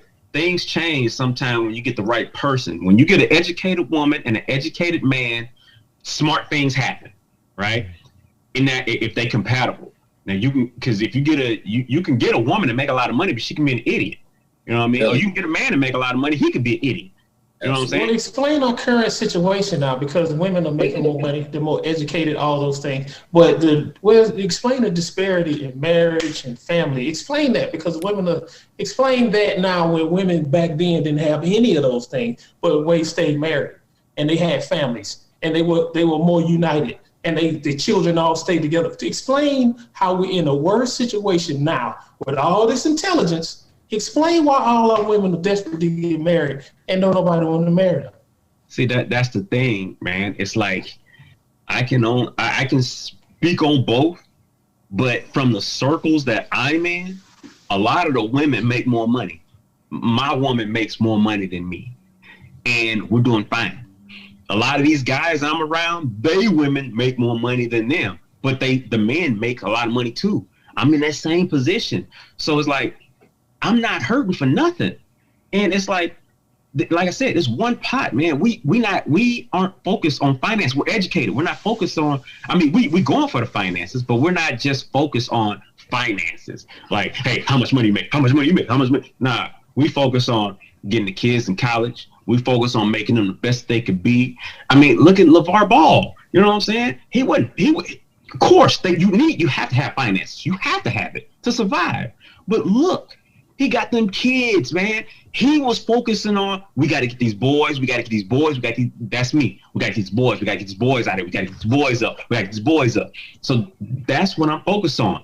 I think a lot of you on this panel got the same situations. You know what I'm saying? I don't know if your woman make more money than you, but you know what I'm saying? You can't just, if you just focus on finances, that's going to be the deal breaker. That's what's going to break it. Like they said, if you find your woman in the club, you might lose in the club. Here's the thing. You're saying that men shouldn't focus on finance, and I'm gonna go to Ray next. So just answer this question real quick. So you're saying that men shouldn't focus on finances, but yet most women are focusing on finances. And that's not what I said. Well, that's not what I said. You said that's not what I said. You said you shouldn't focus on finances, right? I said a relationship, a man and a woman shouldn't all just be focused on finance. They should be focused on building a family. That's it. Okay, I thought you were talking about men. Ray, why should you don't got a question for him no more? You said what? No. So you ain't got a question for him no more? No, I don't. So Ray, why should men have to acquiesce to women's nature with respect to being hypergamous when women refuse to acquiesce to men's nature as far as like having, variety, sexual variety? What say you to that? Well, because they've been taught a bunch of bullshit the white people taught us. And bottom line, they have been socialized to believe that we're supposed to have one woman, but they can go for the bag at the same time.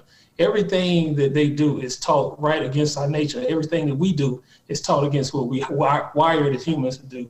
And they ate the cake. And now we have to deal with this unrealistic reality that we're dealing with. Now, expecting men to have one woman, expecting women to be hypergamous. And, sometimes I hear men say that, like them saying that it might not be necessary, the hypergamy thing. Our nature is to spread our seed. Their nature is hypergamy. That's just how it's just been. And you can see that in evidence everywhere. Men want to have sex with one woman. I know it's some married men on this panel. I don't give a damn. Men want multiple women, period, on a sexual level. But they have been socialized to believe otherwise. And man, unfortunately, man, when we are raised on something like a particular religion, since we were kids, it's impossible to get that out of. It's impossible to take that out of our head. And monogamy is something that is like religion to women. They believe that it's possible, but we all got balls on this damn set panel. It's not really realistic. I mean, you could try to do it, but your nature is gonna tell you otherwise. It's gonna tell you what to do. Yeah, and just the same thing with hypergamy. When we argue the point of hypergamy, can y'all hear me? Yeah, I can hear you. Running out of battery.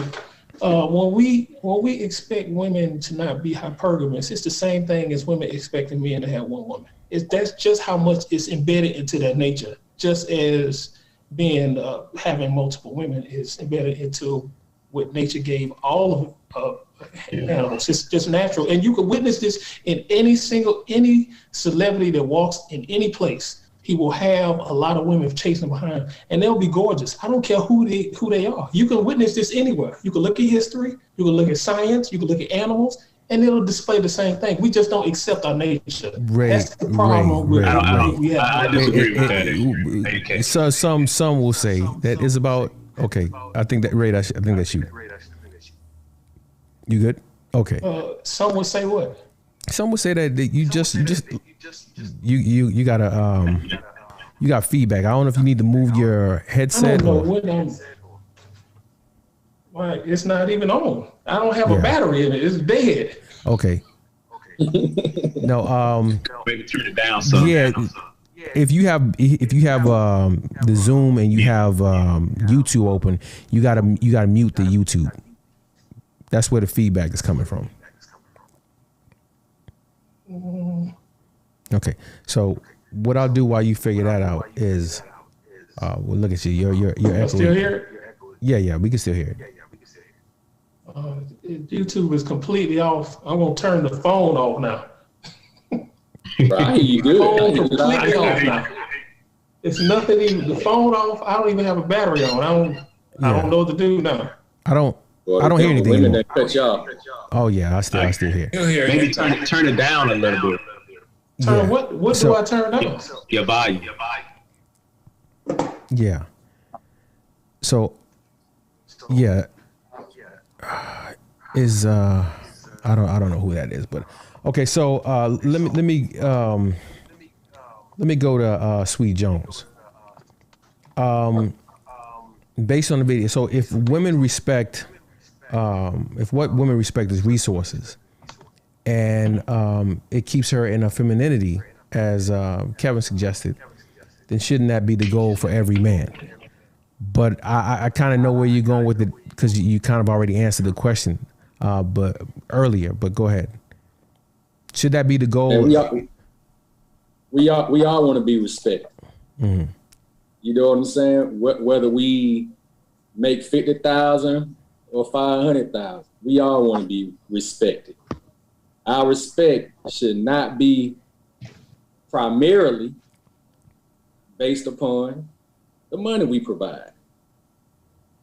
That's what I believe.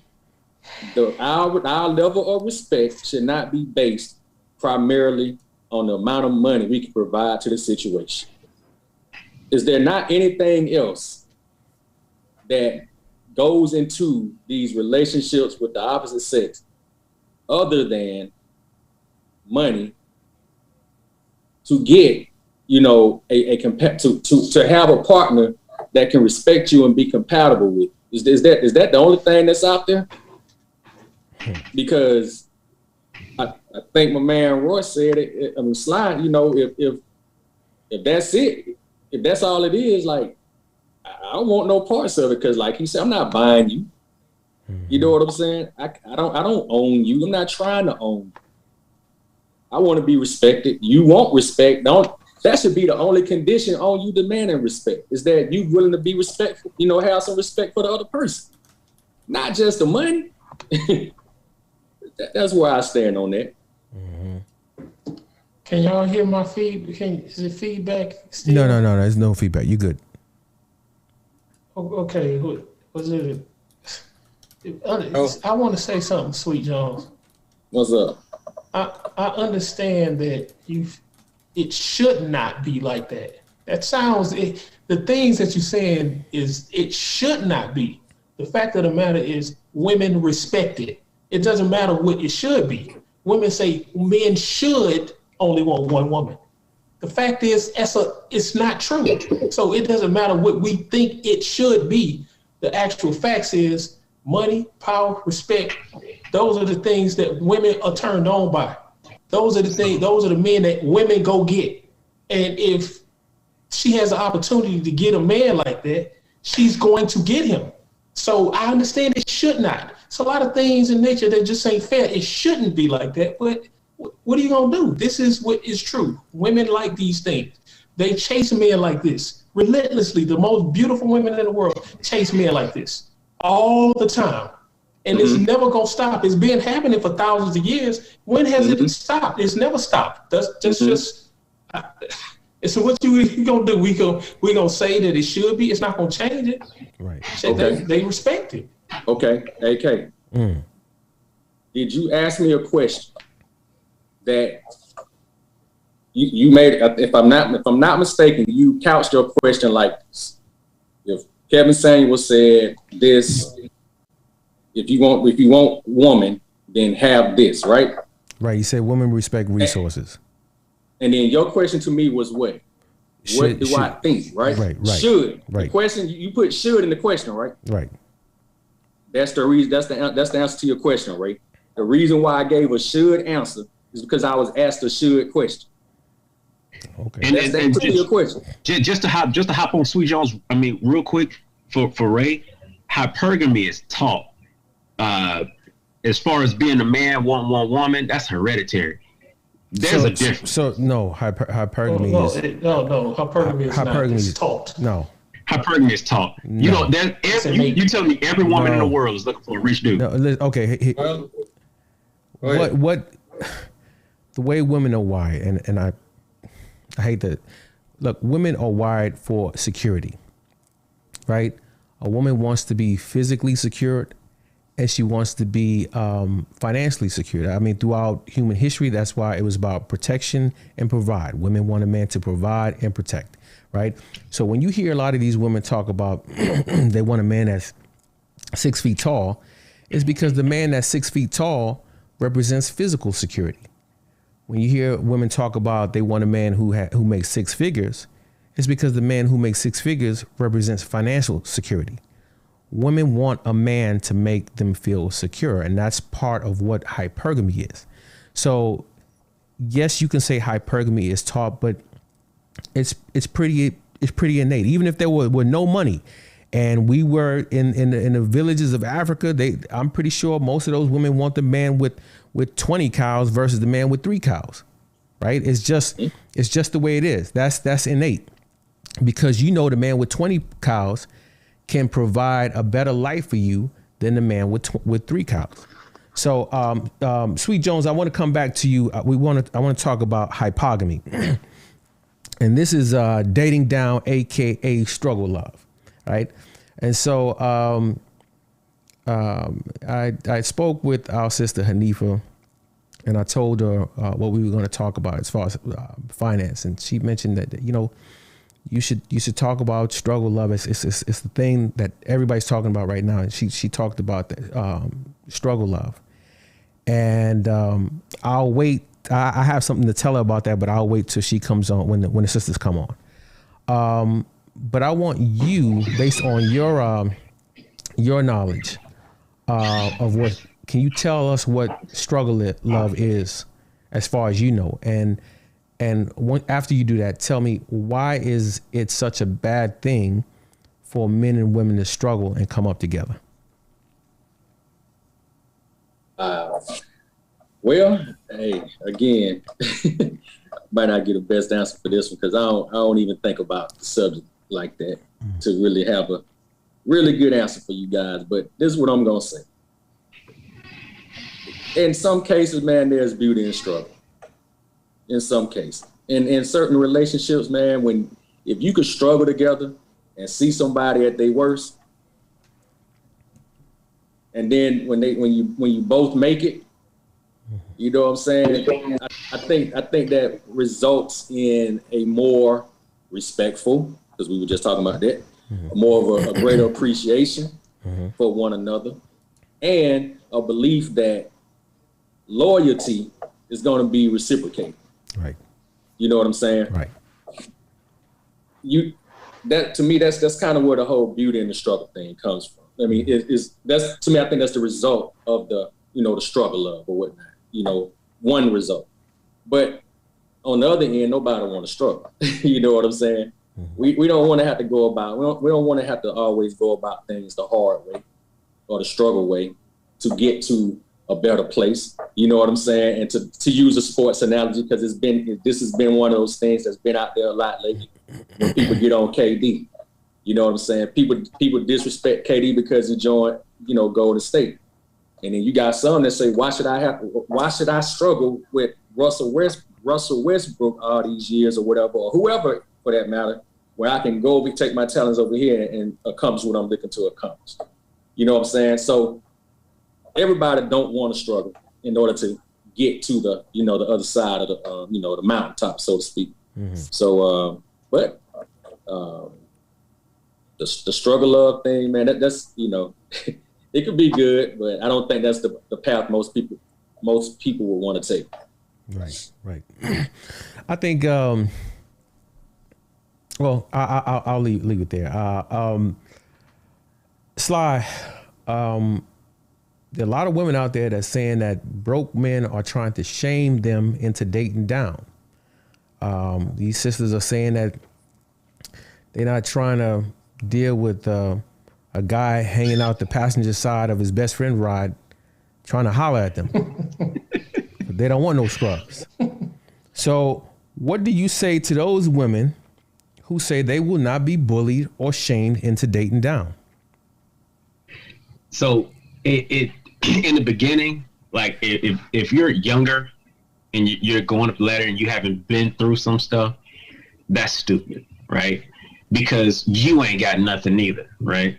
Unless you got a ton of stuff. Now, when a woman gets older and she's been through some stuff and she's working, this is when things change, right?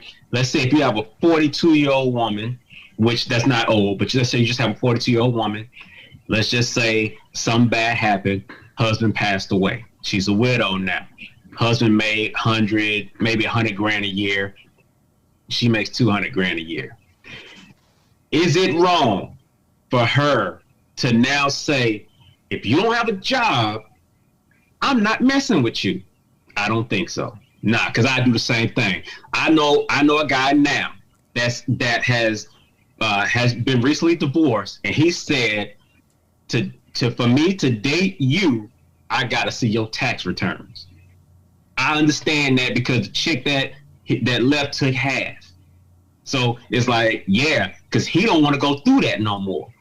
So if you young coming up, that's stupid, right? Because you got to grow just like the other people got to grow. But now if it's a young girl, 22, trying to date a 50-year-old man and he ain't got nothing, okay, yeah, I understand her saying, nah, you and your passenger side with your best friends ride. This is a facade. Because he ain't never going to have nothing. You do have to have something.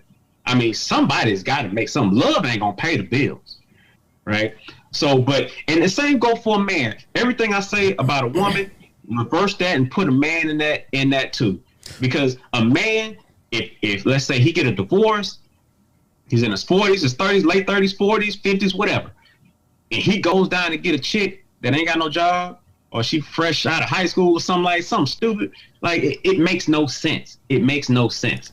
Because now you're going to have to build this person. If you build this person, 9 times out of 10, when you build a person, you just build them up and make them shiny for the next person to take. The next person. Right. Hey, so Slot, let me piggyback on what you're saying, because I want to share this survey. There was a survey done by Forbes Women magazine, and they asked 2 questions, right? The first was, would they marry their current boyfriend if they didn't have a job? And I think it was like 71% said they would not marry their boyfriend if he lost his job or didn't have a job. The very same respondents, at a tune of 95%, said that love was more important than money. Do you not see a disconnect with those 2 responses? I mean, see, this is the kind of thing that confuses the hell out of a lot of men. Because is it about love or is it about money? Because what happens is you have a lot of brothers out here thinking that we live in this egalitarian system. Society, men and women are equal. It doesn't matter. It should be about love. It shouldn't be about money. But then when you look at the fact that so many divorces are initiated by women and the number one cause of that is money, is that not sending mixed signals? Just real quick, and then I'm going to go over to Ray. Yeah, just real quick, and I'll make it real quick.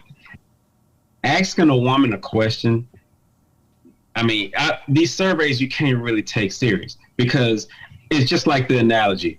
When you take a woman out to eat, you order something, she orders something, but then she eats off of your plate. It's like, well, damn, you wanted this. You didn't want that.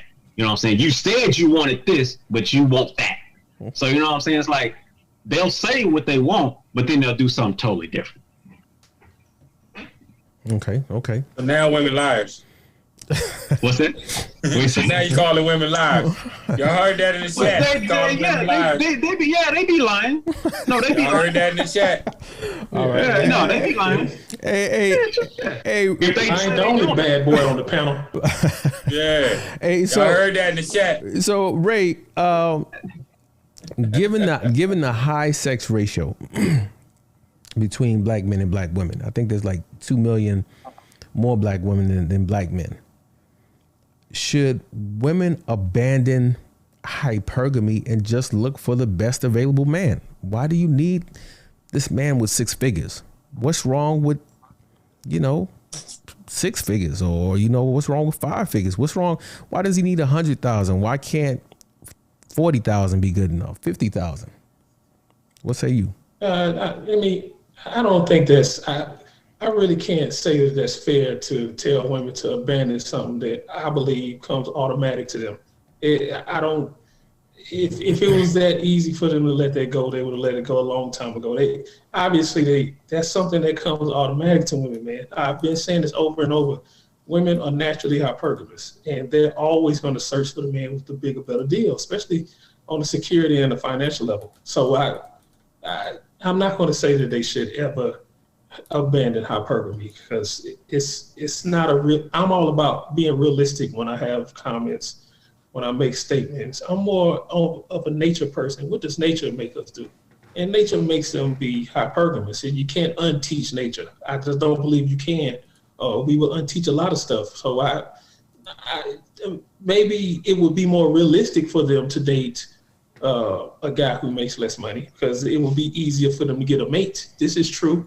But they're still going to be attracted to a man who could potentially provide provision and security for them. It's just, you're attracted to what you're attracted to. You can't turn that off. So no, I don't think they should ever abandon that. Just telling them to abandon that is to tell us to have one woman. Right. So, Rico, it's stupid. It's unrealistic. Rico, I'm coming to you with the similar question. Do you think it's wise for the sisters to hold out and wait for their rich prince, considering that there's a shortage of quality men out there? Well, if you listen to what the sister's saying, like what you just said, it's a shortage of quality men. So that being said, I didn't say anything. All right, so that being said, if there's a shortage of quality men out there, then you got a choice. Do you want to be alone, or do you want to be with a man? And if you want to be with a man and there's a shortage of men on this level, then you're going to have to choose from another level, or you choose to be alone. I dig it. If you want to be alone, like I'm alone right now because I don't like the options I have to choose from. Mm-hmm. So, I mean, I could dig it. If you want to hold out and hope you get Prince Charming, but you might get Prince Charming, but he, you don't know if you're gonna be first string, second string, third string, or whatever. It might not be first string. Right. When you pick Prince Charming. And the thing with that is you don't want to hold out so long for Prince Charming that you end up settling for a frog, right? You don't want to hold out for Prince Charming until you turn into a frog, because a lot of these women not being mindful that they turning into frogs. Okay. Quickly. Mother Nature is rough. Yeah. Well, I guess I'm probably an old frog. I always say I'm shaped like a frog anyway, so I'm definitely an old frog. So, hey, anybody want a frog? Anybody feel like they waited long enough that they can settle for a frog? Here I am, right here. All right, I wanna go. Hey, I had a little something else I wanted to say though. Go ahead. Because I've been chilling for a minute. All right. All over the place. So, listen, if a woman went to work, mm-hmm. She brought bacon, she paid all the bills, and she made the choices in the household as far as like the direction the household is going to go, and she did that for me, right? I don't think that would make me a second-class citizen. Actually, that would make me highly favored. And so I don't think that a man who wants to make the majority of the decisions in a boat that he built and then he put the gas in, I don't think that make, like, anybody, a passenger on it, I don't think it makes them a second-class citizen. I think that makes them a fortunate person if somebody cares enough to do that for them. If a woman did that for me, she must care a lot for me. Yeah. And then, Sly, you said that, you know, you don't want to, like, you wouldn't want to raise your daughter to be a second-class citizen. I don't think that having a man who does that for her and takes the helm, I don't think that makes her a second-class citizen. That's one. No, and you said, well, what if you had daughters? But then you said you have sons. But, like, what message? Like, everybody want to be so careful about the message you send to your daughters, but what are the messages you send to your sons? Because if you telling your sons, like, that you should be out here footing the bills, and I don't know, like, you're not saying that because your situation is different. But I think for you to comment on what's happening in society is like asking a bunch of Ivy League students what's happening in society. True, indeed, there might be a lot of Ivy League students, but the vast majority of society will never even step foot on the campus or of an Ivy League school. And so it's different. It's different out here. I gotta answer that. Your situation is way different, bro. Like, yeah, right. A lot of women out here making money. I don't care if you making 200,000. You meet a woman, she make 500,000. You represent struggle love to her, and she not mad at you. She looking for the dude who making 5 million. Right. Well, that's what most women are going to do. I didn't mean to interrupt, but I'll let you finish. But it's like the example that we had a few weeks ago with the sister making $100,000, but refusing to date a man making $80,000. And even though by all means, I mean, they both are successful. I mean, you know, you look at it, it's like $180,000 household. She just couldn't do it. You know, the hypergamous nature was like, nope, if you're not making what I'm making or more, it's just not going to happen. Go ahead. I didn't mean to interrupt. No, I get it. Like, I don't blame her, but like, you understand that you're choosing, you know, you choosing that. So you could be sitting for a while, or you might find that guy and then he might not be that great. Cause it's like you really are like throwing away the whole human aspect when you make the money part of the criteria. Like, if it's the main criteria is the money, then you throwing away the human connection part of it. You're connecting to the experience and not the person. And so that, where does that leave us, man? It's kind of rough. And if a woman gonna connect to me for the experience, then I'm not gonna have a lot of respect for her. She's just gonna be lumped in the category with anybody else who enjoy the experience with me. Do I answer these questions or? Oh, I wasn't asking you. I was just responding to what you said. But if you have a response to what I had to say, that's fine too. Yeah, I just, because you asked me, what am I telling my sons? And, I was saying that, like, hypothetically, I was saying, like, okay, because what are you saying? Yeah. Well, I really need to answer that because okay. Let's Sly. Let's do it real quick because I want to go over to like our final segment before we go into final thoughts.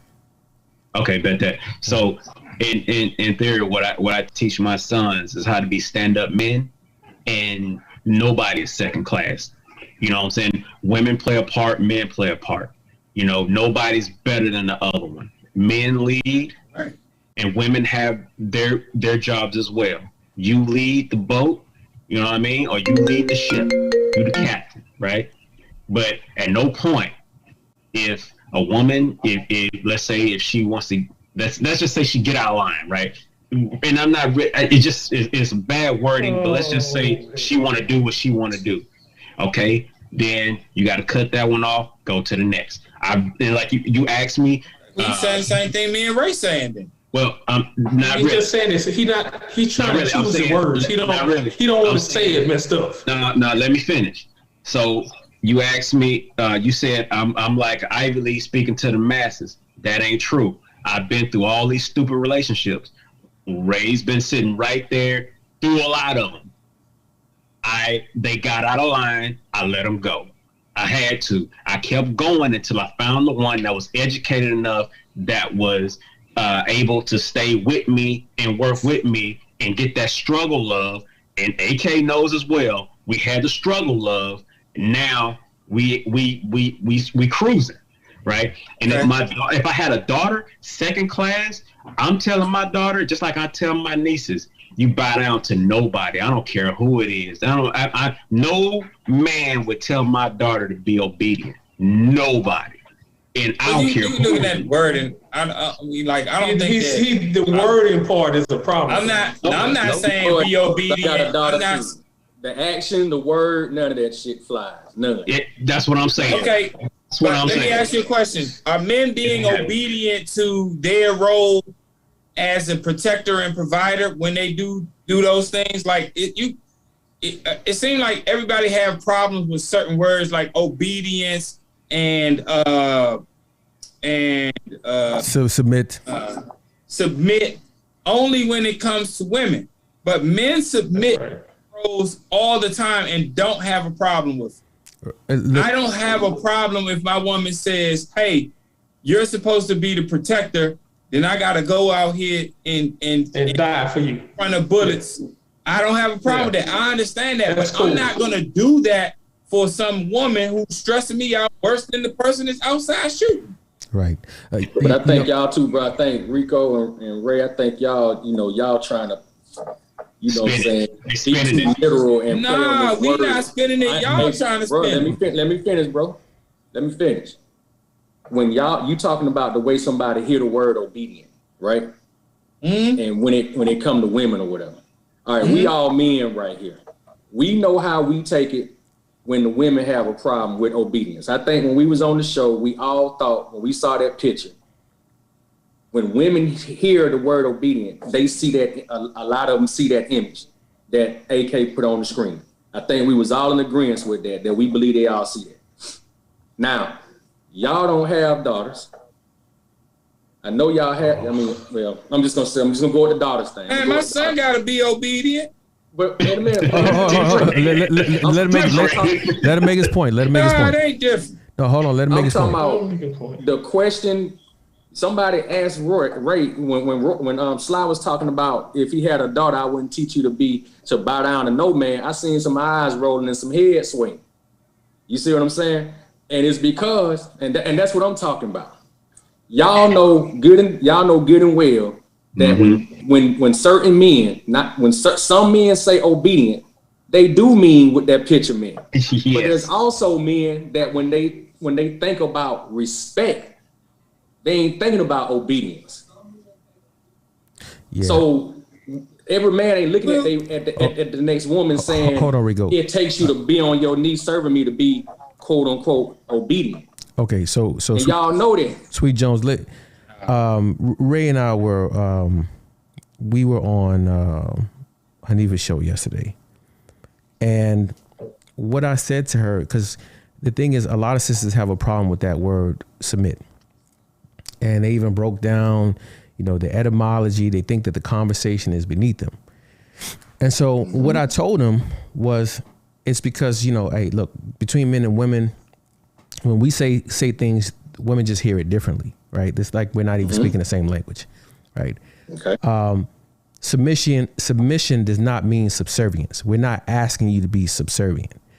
But what I said to her, because a lot of women who detest that conversation about submit have no problem saying that black men should lead, or that black men should protect black women. The very women who have a problem with submit. And so what I said to her was that, look, submission and protection are two sides of the same coin. You can't have one without the other. They're inextricably linked. right? So then I broke down the etymology of the word protect, right? So protect, pro means in front, right? In front, and Tigera means to cover. So to cover in front, a man has to lead. But in order for a man to lead, a woman has to submit to his leadership. You can't have a country, right? If you can't have a country protect its citizens if the citizens are not going to submit to the authority of the country or to the laws of that country. And same vice versa. You're not going to have citizens submit to the laws of a country that can't protect them. And I feel like, to take that analogy on to women, I think that's where we are with our sisters. Many of them are not willing to submit because they feel like black men are either not capable or not willing to protect them both physically and financially. But I want to wrap this up. I'm just saying that I think there's an issue with the word, and how we're saying it is not exactly how it's meant. We're not talking about subservient. I think people are looking at the fire in his belly when Ray says obedient. And, Ray is Ray, man. So I'm not. What's the definition of the word? Hey, what is the definition of the word? And it's like we going back to the discussion between men and women when you talk about the fire in Ray belly and what it mean and the definition and all that. But you just said when some people use submit, when men, you said when we're saying submit, we're not saying subservient. Mm-hmm. So what you saying is, you wait a minute, you did say that, right? Yeah. It's not being okay. So now that we got that on the record, you said that. Mm-hmm. You are saying that as if there aren't any men that exist who mean subservient when they mean submit. Okay. And that's the thing that me and Sly saying we ain't trying to go for when it comes to our daughters. Right. Okay. Well, I get everything you said, but submit and subservient, there are some that mean exactly that. Yeah. Ray, you disagree with that? Oh man, I would disagree with you a whole bunch, man. Hey, you disagree on the fact that when some men say submit, that they absolutely mean subservient. You disagree with that? I disagree. Okay. Well, I don't agree that men think that. I don't disagree. Some men may mean that, but I don't think that that's what the majority of men mean. That is not the majority, of course not. Sly and Sweet. Okay, keep going. Why not do that? Yeah. I don't understand. Why not? Because that's where AK been trying to shut down all night. Every time somebody kind of counter a point. No, because we need to focus on the majority. Most men. We need to focus on the majority. Men don't. These are the arguments that women. The last discussion when Sly tried to say that very same thing, y'all want to shut that down. So let's just shut it down across the table. Because y'all two only focus on the anomalies. That's what y'all focus on. Like an anomaly though. That's real life. That plenty of men like that. So that's not your life. Okay. That's because your life don't make an anomaly. Okay. Let's. It's not the majority. Then it's more like an anomaly. We ain't talking about majorities and minority. We talking about why we not talking about majority? Okay. We're talking about viewpoints. We all can have different viewpoints, bro. Okay. Here we go. But shouldn't we talk about the majority of viewpoints? We don't have to talk about the majority. I'm going to mute this for right now, and I'm just saying, let's go ahead and wrap this portion up. We're going to talk about marriage as a financial institution, right? So that was a good segment. It was fiery, but we don't have that much time left. So let's go to the next segment. I want to focus on marriage as a financial institution or marriage as a business. There was another comprehensive study done. I know people are not big fans of studies, but there was a comprehensive study on marriage done years ago by Jay Zagowski called Marriage and the Divorce Impact on Wealth. And the study loosely tracked the net worth of individuals in their throughout their 20s, 30s, and early 40s. And what they found was that those respondents who were married had an increase of about 14% in their net worth for every year they were married. The married respondents' wealth almost doubled when compared to those who were single, increasing to about 93%. Now, this was because married people are more likely to buy homes together, invest jointly, unlike cohabitating couples. Couples who cohabitate, they don't typically commingle their financing. Conversely, cohabitating couples tend to save less, invest less, and as I said, keep their finances separately. They're not fully committed to each other as married couples. And how it affects the Black community. I wanted to pull up the graphs, but I ran out of time. I didn't have much time. I only pulled one tweet, but there was, let me see, make sure I get this right. There was a report that was submitted to Congress, the 116th session, and what it said was that Black men with children of any age had a median wealth of $26,000 net worth, right? Black men with children under 18 had a median net worth or wealth of $10,000. Black women with children of any age had a median net worth of $100, and those with children under 18 had $0. And there was another study, and the magazine, The Nation, tweeted this. Let me pull this up. And what it said is that single Black women aged 36 to 49 on average had a net worth of $5, while single white women in the same age group had a net worth of nearly $42,000. Now, hold on. So when they looked at the overall net worth, and they looked at the overall net worth of the Black family, it was roughly around 34,000, I believe. I don't have that number because that was from another site. So the net worth of the Black family was somewhere around 30,000. So clearly, when Black men are single, they save more. When Black women are single, they save less. When Black families are together, they save more. And so I want to come to you, Ray. I mean, hold on, let me see.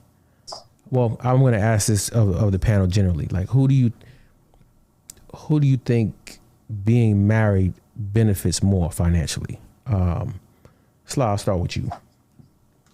Well, from the polls that you just had, the women benefit, but to tell you the truth, I think both people benefit. Mm-hmm. That's what it's for. Now, marriage is just a financial contract.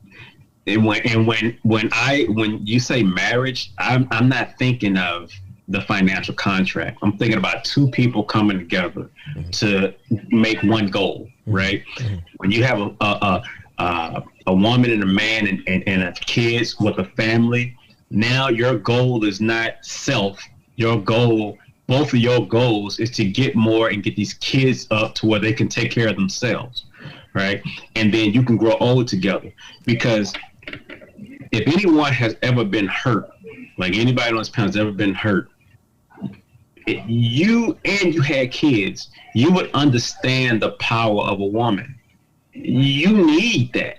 You know what I mean? Like it's crazy, because the thing is if we just go on and say how stupid women are and how bad some women can be, and they just gonna go for the man with the most money, then what's our future for these kids? What are we teaching these kids? What's the future? Everybody's gonna hate everybody? Or everybody's just gonna be gay? I don't get it. You know what I'm saying? But both sides got to compromise. We both got to compromise. Mm-hmm. So the woman got to chill, man got to chill. The woman got to understand the man's going to lead, but the man got to understand sometimes the woman just might know more than he do. You know what I'm saying? Sometimes. Man, we don't know everything. That's why it's a man and a woman. It's like you need somebody to challenge what you say so you can see the whole scope. You need that. You have to have it. If you don't, I mean, a man could drive a woman. If you get a woman the keys, she's gonna drive him into a brick wall. If you give the man the keys all by himself, if he don't know something, he gonna drive him to a ditch. You know what I'm saying? So it's like you have to have something else. You got to have some type of difference because nobody knows everything. Right. Sweet Jones, should men prioritize ourselves and focus on financial stability first, or should we continue to prioritize making women happy? Should we, before we go into relationships, should we prioritize getting ourselves together financially before we get married? This is still an extension of the love versus finance argument. Yes, the answer is yes. Okay. Yeah. So you laugh. Tell me your thoughts. Why are you laughing? What's funny about that? I just think like that. I just think that's I think everybody should prioritize getting themselves together first before they try to get anybody else together. That's why I say that. Well, I mean, there's some people that believe that they can work together. Because I mean, yes, but you said, should a man prioritize getting himself together first before trying to focus on love? That was your question. Right. Okay, I think that should apply to men and women. Okay. They should prioritize getting themselves together first. I don't disagree. Is there anybody see something? Is that foreign or something? Is there something wrong with that? No. Listen, I came to you for your wisdom. That's it. I just came to you for your wisdom. I don't disagree. I don't disagree. Ray. Oh yeah. Yeah. Go ahead. Because I wasn't sure if you were done. I wanted you to give me more, but it seemed like you wanted to keep it short and sweet. Go ahead. Yeah, because to me that was a short and sweet answer. But if I could, you asked Sly. What was that question you asked Sly again? I don't want to misquote it. No, it was. What was this question? It was. It wasn't a question I had on. It's just. It was who benefited. Who do you think benefited more from marriage? Okay. All right. So same. I think that's a short answer too. Women benefit more. That's what I really wanted to answer. So that's kind of why I laughed at why you gave me this other question when I really wanted to answer this. But I'm gonna let you do your thing. No. I think women definitely benefit more than a man. Well, the thing is, what I said was that once the person answered the question, anybody can answer any question. Oh, but I don't think you caught that. Yeah. Because you came to me with another question. Yeah, man. That's what happened. Yeah. I didn't get it. Yeah, but trying to let you do your thing, but you're more than welcome to answer the other questions. Ray, sweet. Yeah, Ray. Same thing. If you want to answer that question, and then go ahead and answer that question. Who do you think benefits more? Come on, man. Women easily benefit. It's the pros and cons to a man being married are small, few, and in between. I mean, women easily benefit more than men. That's why they trying to lock us up, because it's a financial security blanket for them. And they get a severance package once they decide to have bad behavior. They get a severance package. So why would they not want to be married? I understand why they want to be married so bad, because they win either way. They have bad behavior, they win. If you have bad behavior, they win. And while you're married, again, I never knew that stat that you just got to mention it earlier, AK, that when women are in relationships, they save more money, and when men are, they spend more money. I just knew that off of personal experience. I mean, anybody who's dated women over a particular amount of time know women cost you money. Women cost you money. So, once they get in relationships, then they feel like you can spend more money of yours and save all the money that they have coming in. It's a win-win for women in marriage, which is always confusing as to if you know that it's a win for yourself and you get a severance package once you leave, why not do what it takes to keep a man and marry him, whatever it takes for that to happen? If the shoe was on the other foot and I stood to win that much from being married, I would be like the woman on coming to America barking like a dog. I would do anything that I can to get a man, which is weird because they go against what's going to benefit them. It's odd. Of course, it's women by a long stretch, because as a man, being single is what it is. Because I have a lot of married friends, and I have a lot of married homeboys that, to a large extent, envy my life. And they say it all the time, because men consider men who are bachelors to be free, not alone. That's how men consider men who are not married. But you don't find one single woman that is the envy of her married friends. There's no such thing. There's no such thing as a woman who is single that the married female friends are going, I sure wish I didn't have no man like you. We just look at it different. So it easily is women. What if the woman makes more money? She still don't want to be single. I'm talking about marriage. If the woman makes more money in the marriage, what if? Yeah. I don't understand. Because then the man benefits. No, the man does not benefit. Okay. The man doesn't benefit. When women make a lot of money, they spend it on themselves. See, this is the thing. When men have the, listen to what I'm saying. When men have the power and they have the money, they make sure that they take care of their women. When women have the power and the money, they take care of themselves. That's the difference between the two. Because you've all heard this saying, his money is our money, my money is my money. We've all heard that. Yeah. So I know y'all know plenty of women that this doesn't apply to. I know you do. I don't even have to ask. I know you know thousands of people.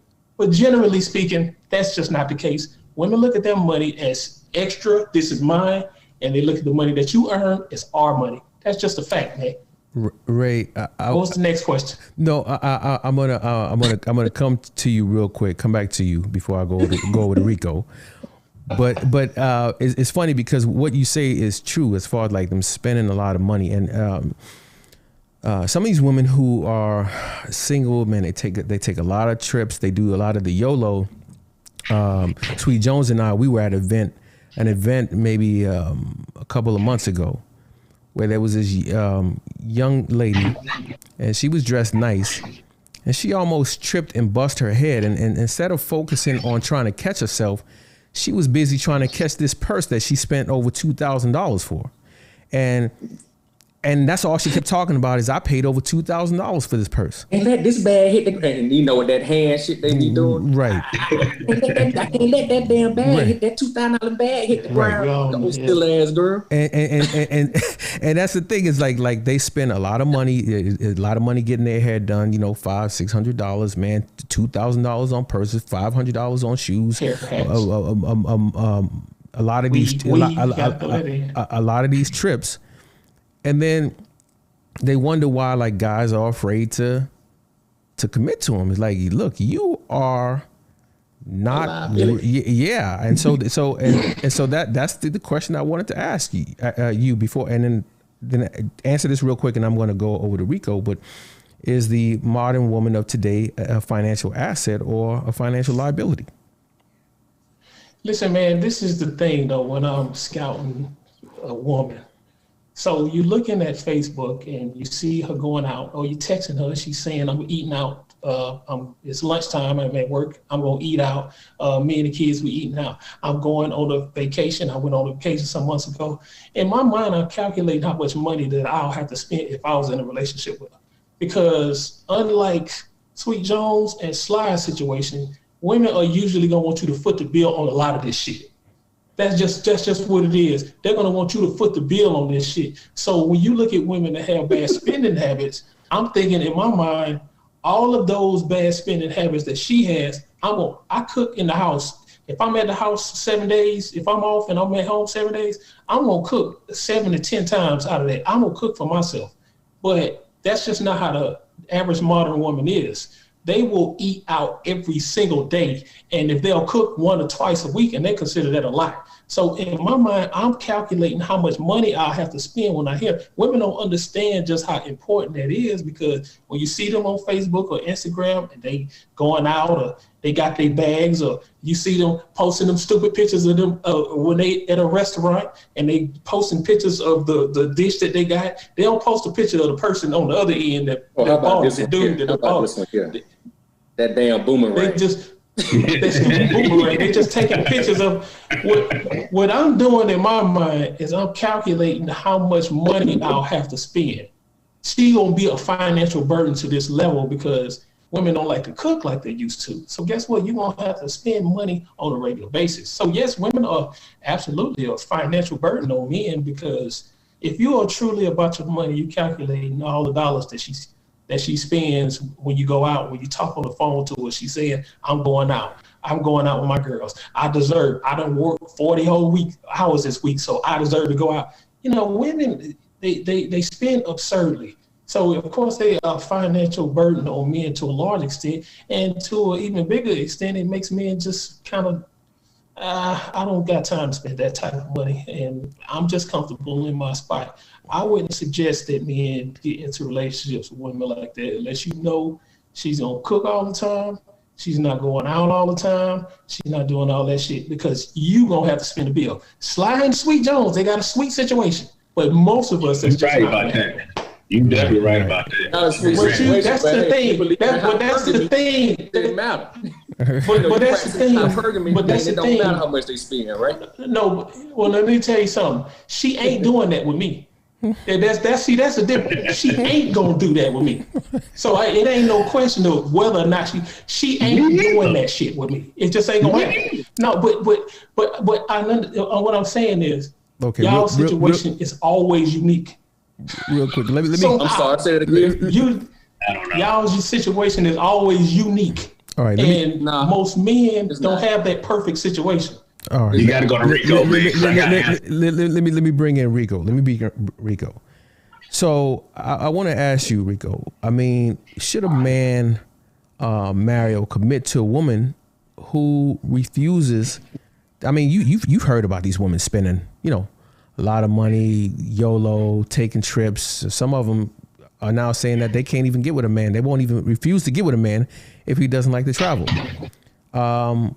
He doesn't like what? To travel.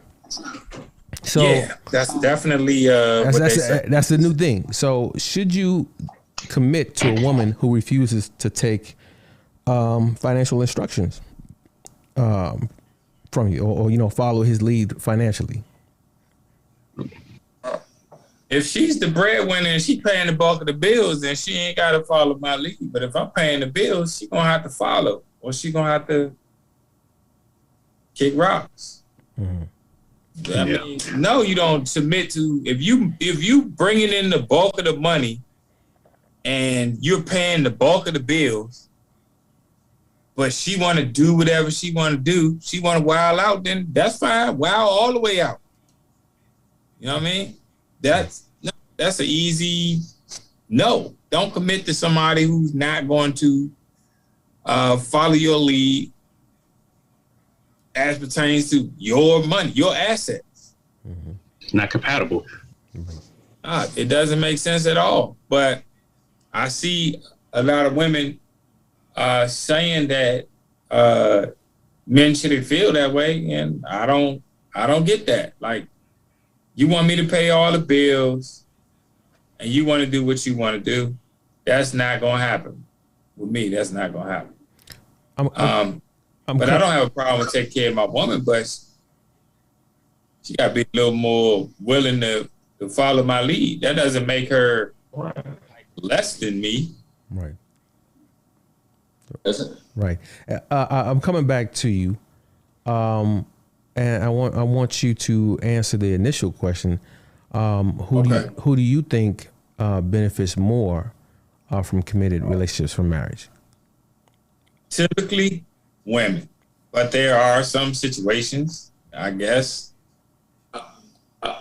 Ray don't want that, right? Ray don't like that type. That's called unique. That's called unique situations. Ray don't like that, right? I just had. I'm just saying. I'm just being fair. Hold on. Take that shot at Ray right quick. Hold on. It's all good. I'm just being fair. That's childish. It's just childish. It's all good, Ray. I got it. I'm just being fair. There are situations because some people like to bring up the outside, situations. So there are some situations, I'm sure, that a brother may be bringing something else to the table that the woman might, she may bring the money to the table. I don't know. But typically, typically the woman benefits more from a relationship. And I think that's what they look to do. They only going to look to be in a relationship where they have more to gain in it than out of it. Mm-hmm. I don't think that men have that luxury these days. Mm-hmm. Can I ask Rico a question? Yeah. Sure. Rico, and this is not a shot at anybody. I'm just asking you a question. I want to get your take on it.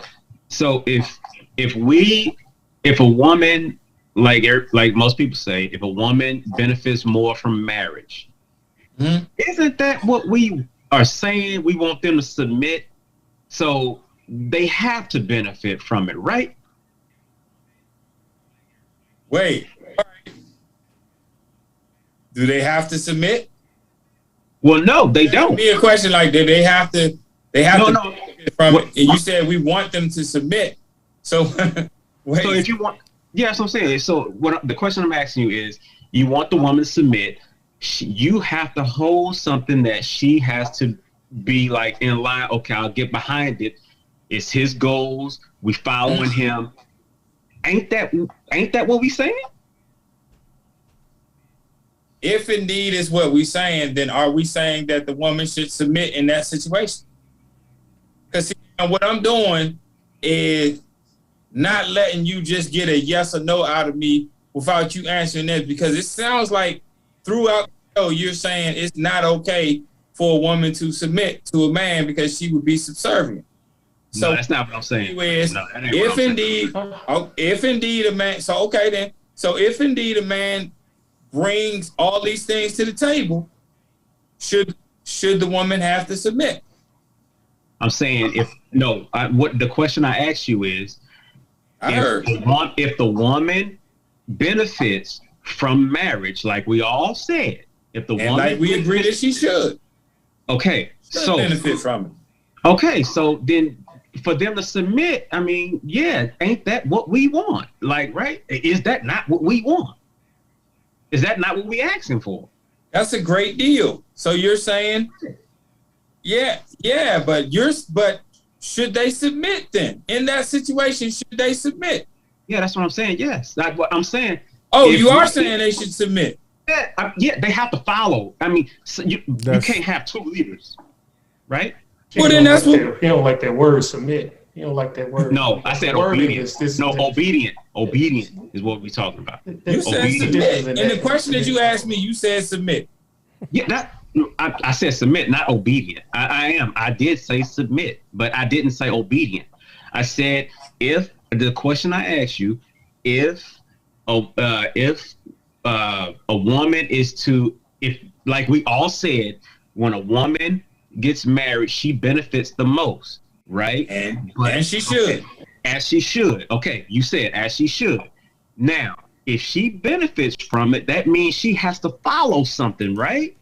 Because she's benefiting from something that you got. Then you saying what we all saying. Right. Okay. You have to follow something. But I think that she should benefit in certain regards, right? No, I didn't prove. No, I proved my point.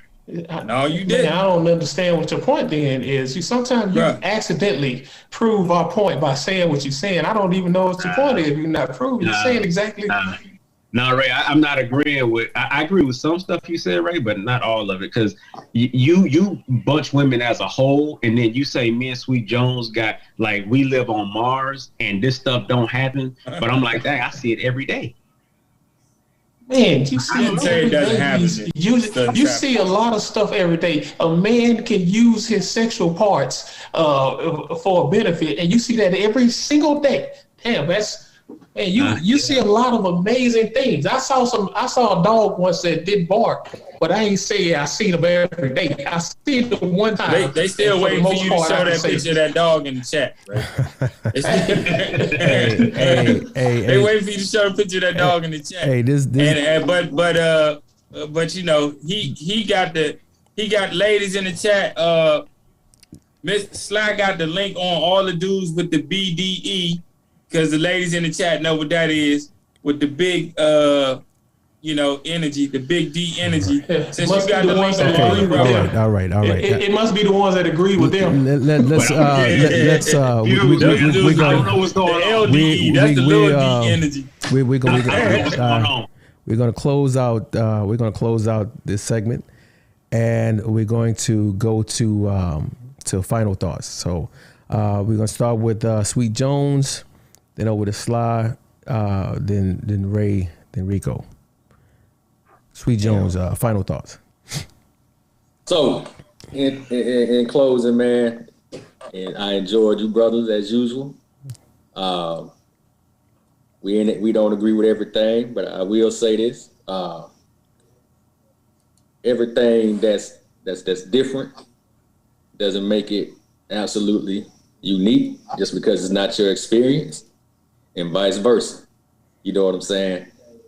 I agree with a lot of stuff that was being said tonight, you know, as it pertains to, you know, who benefits the most, and, you know, who's a liability and who's not, you know, all that kind of good stuff there, man. But everything that's just a little bit, everything, you know, you can't, everything that don't line up with what you say don't make it unique, dog. So, hey, like again, man, I enjoyed the night, man. But right. We all different. We all offer different perspective, and that's the only way we can, you know, kind of learn, bro. So that's what it is. All right, Sly. Yeah. Got 2 minutes. 2 minutes. Yeah, close man. out. So all right, man. So my closing remarks, man. I echo what Sweet Jones is saying, man. I mean, look, everybody's situation is different, and I mean, in this, we talked about this before. AK is like, and Ray is like the me and Sweet Jones are kind of in the same situation. I guess Ray and Rico in the same situation. So you're gonna get a difference of opinions. But like I said, it's all opinions. But you know, there's truth to everything everybody's saying. You know what I'm saying? Because what Rico might experience in his life, I might experience earlier on, but I don't experience it now. And maybe he does, or maybe he hasn't experienced what I experienced. Maybe it's same with Ray, same with Sweet Jones, same with AK. But you know what? Without the women, where would we be? Because I'd probably commit suicide by now if I didn't have one. You know what I'm saying? If there was no women on this earth, I wouldn't be here either. So without women, where would we be? You know what I'm saying? We gotta teach the kids, man. Like if like y'all said, going back to the old days, if it worked back then if you believe it worked back then it's time to start get the ball rolling to going back that way. And only people that can change it is us. Right. Ray, final thoughts. I'm all about stats, baby. I'm all about what worked and what didn't work. It don't work now.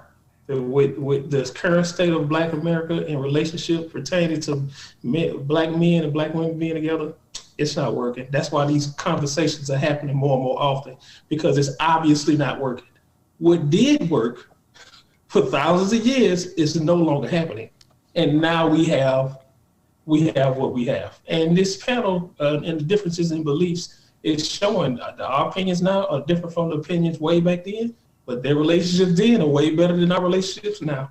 And Black men and Black women are not together, and there's a reason for that. It's not on accident. So we can keep going down this path to destruction and keep on separating as much as we can, or we can go back to what worked back in the day. Obedience.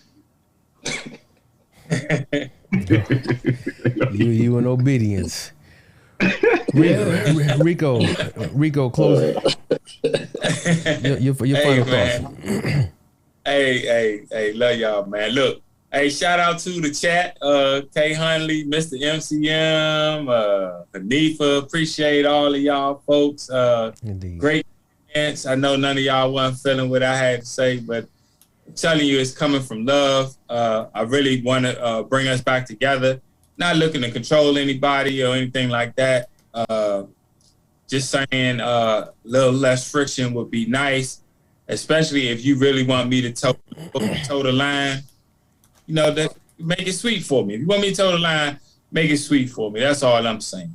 Definitely gonna look out for my lady and treat her like, you know, I don't got no bad reputation out here with the lady. I treat my lady nice. I treat women in my presence nice, man. And I don't want no man to put his foot on any woman's neck. Because, you know, if it's my folks, I'm breaking people's face. I'm telling you just like that. If it's my folks, you know, yeah, you take care of them. But if you, anything like that, nah, that's not happening. But, you know, I'm just saying, like, just less friction, man, is what we asking for. And I think that everybody has to submit to something. So it only seems to be a big problem when it's the black man. Because you got to submit at work, you got to submit at school, military, all those places. So, but when it comes to your man, the person who's supposed to die for you, the man is supposed to shield you and all that stuff, they have a problem with the term submit. And that's where I have a problem with this. I don't have a problem with submitting to the wants and desires of my woman, but she's not going to run me.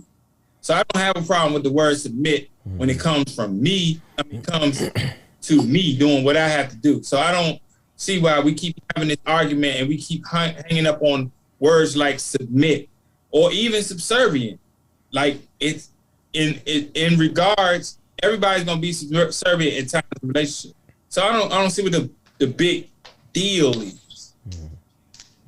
Woman want me to take care of her, she need to make it sweet for me to do so. That's all I got to say. All right.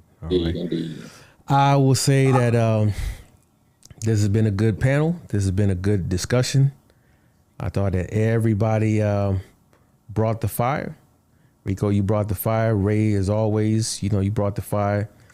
Sly, you did your thing, and Sweet Jones was sour Jones today. He just wasn't having it. He wasn't playing. He wasn't playing today. He was not having it. I was scared to respond to him. Sweet Jones went sour, but it was great as always. Once again, for those of you who are still out in the audience, I want you to be sure to click that subscribe button, hit the like button, be sure to share. And that's our time for now. Until next time, be sure to keep an open mind, think for yourself, and stay lit. AK on fire. Hey.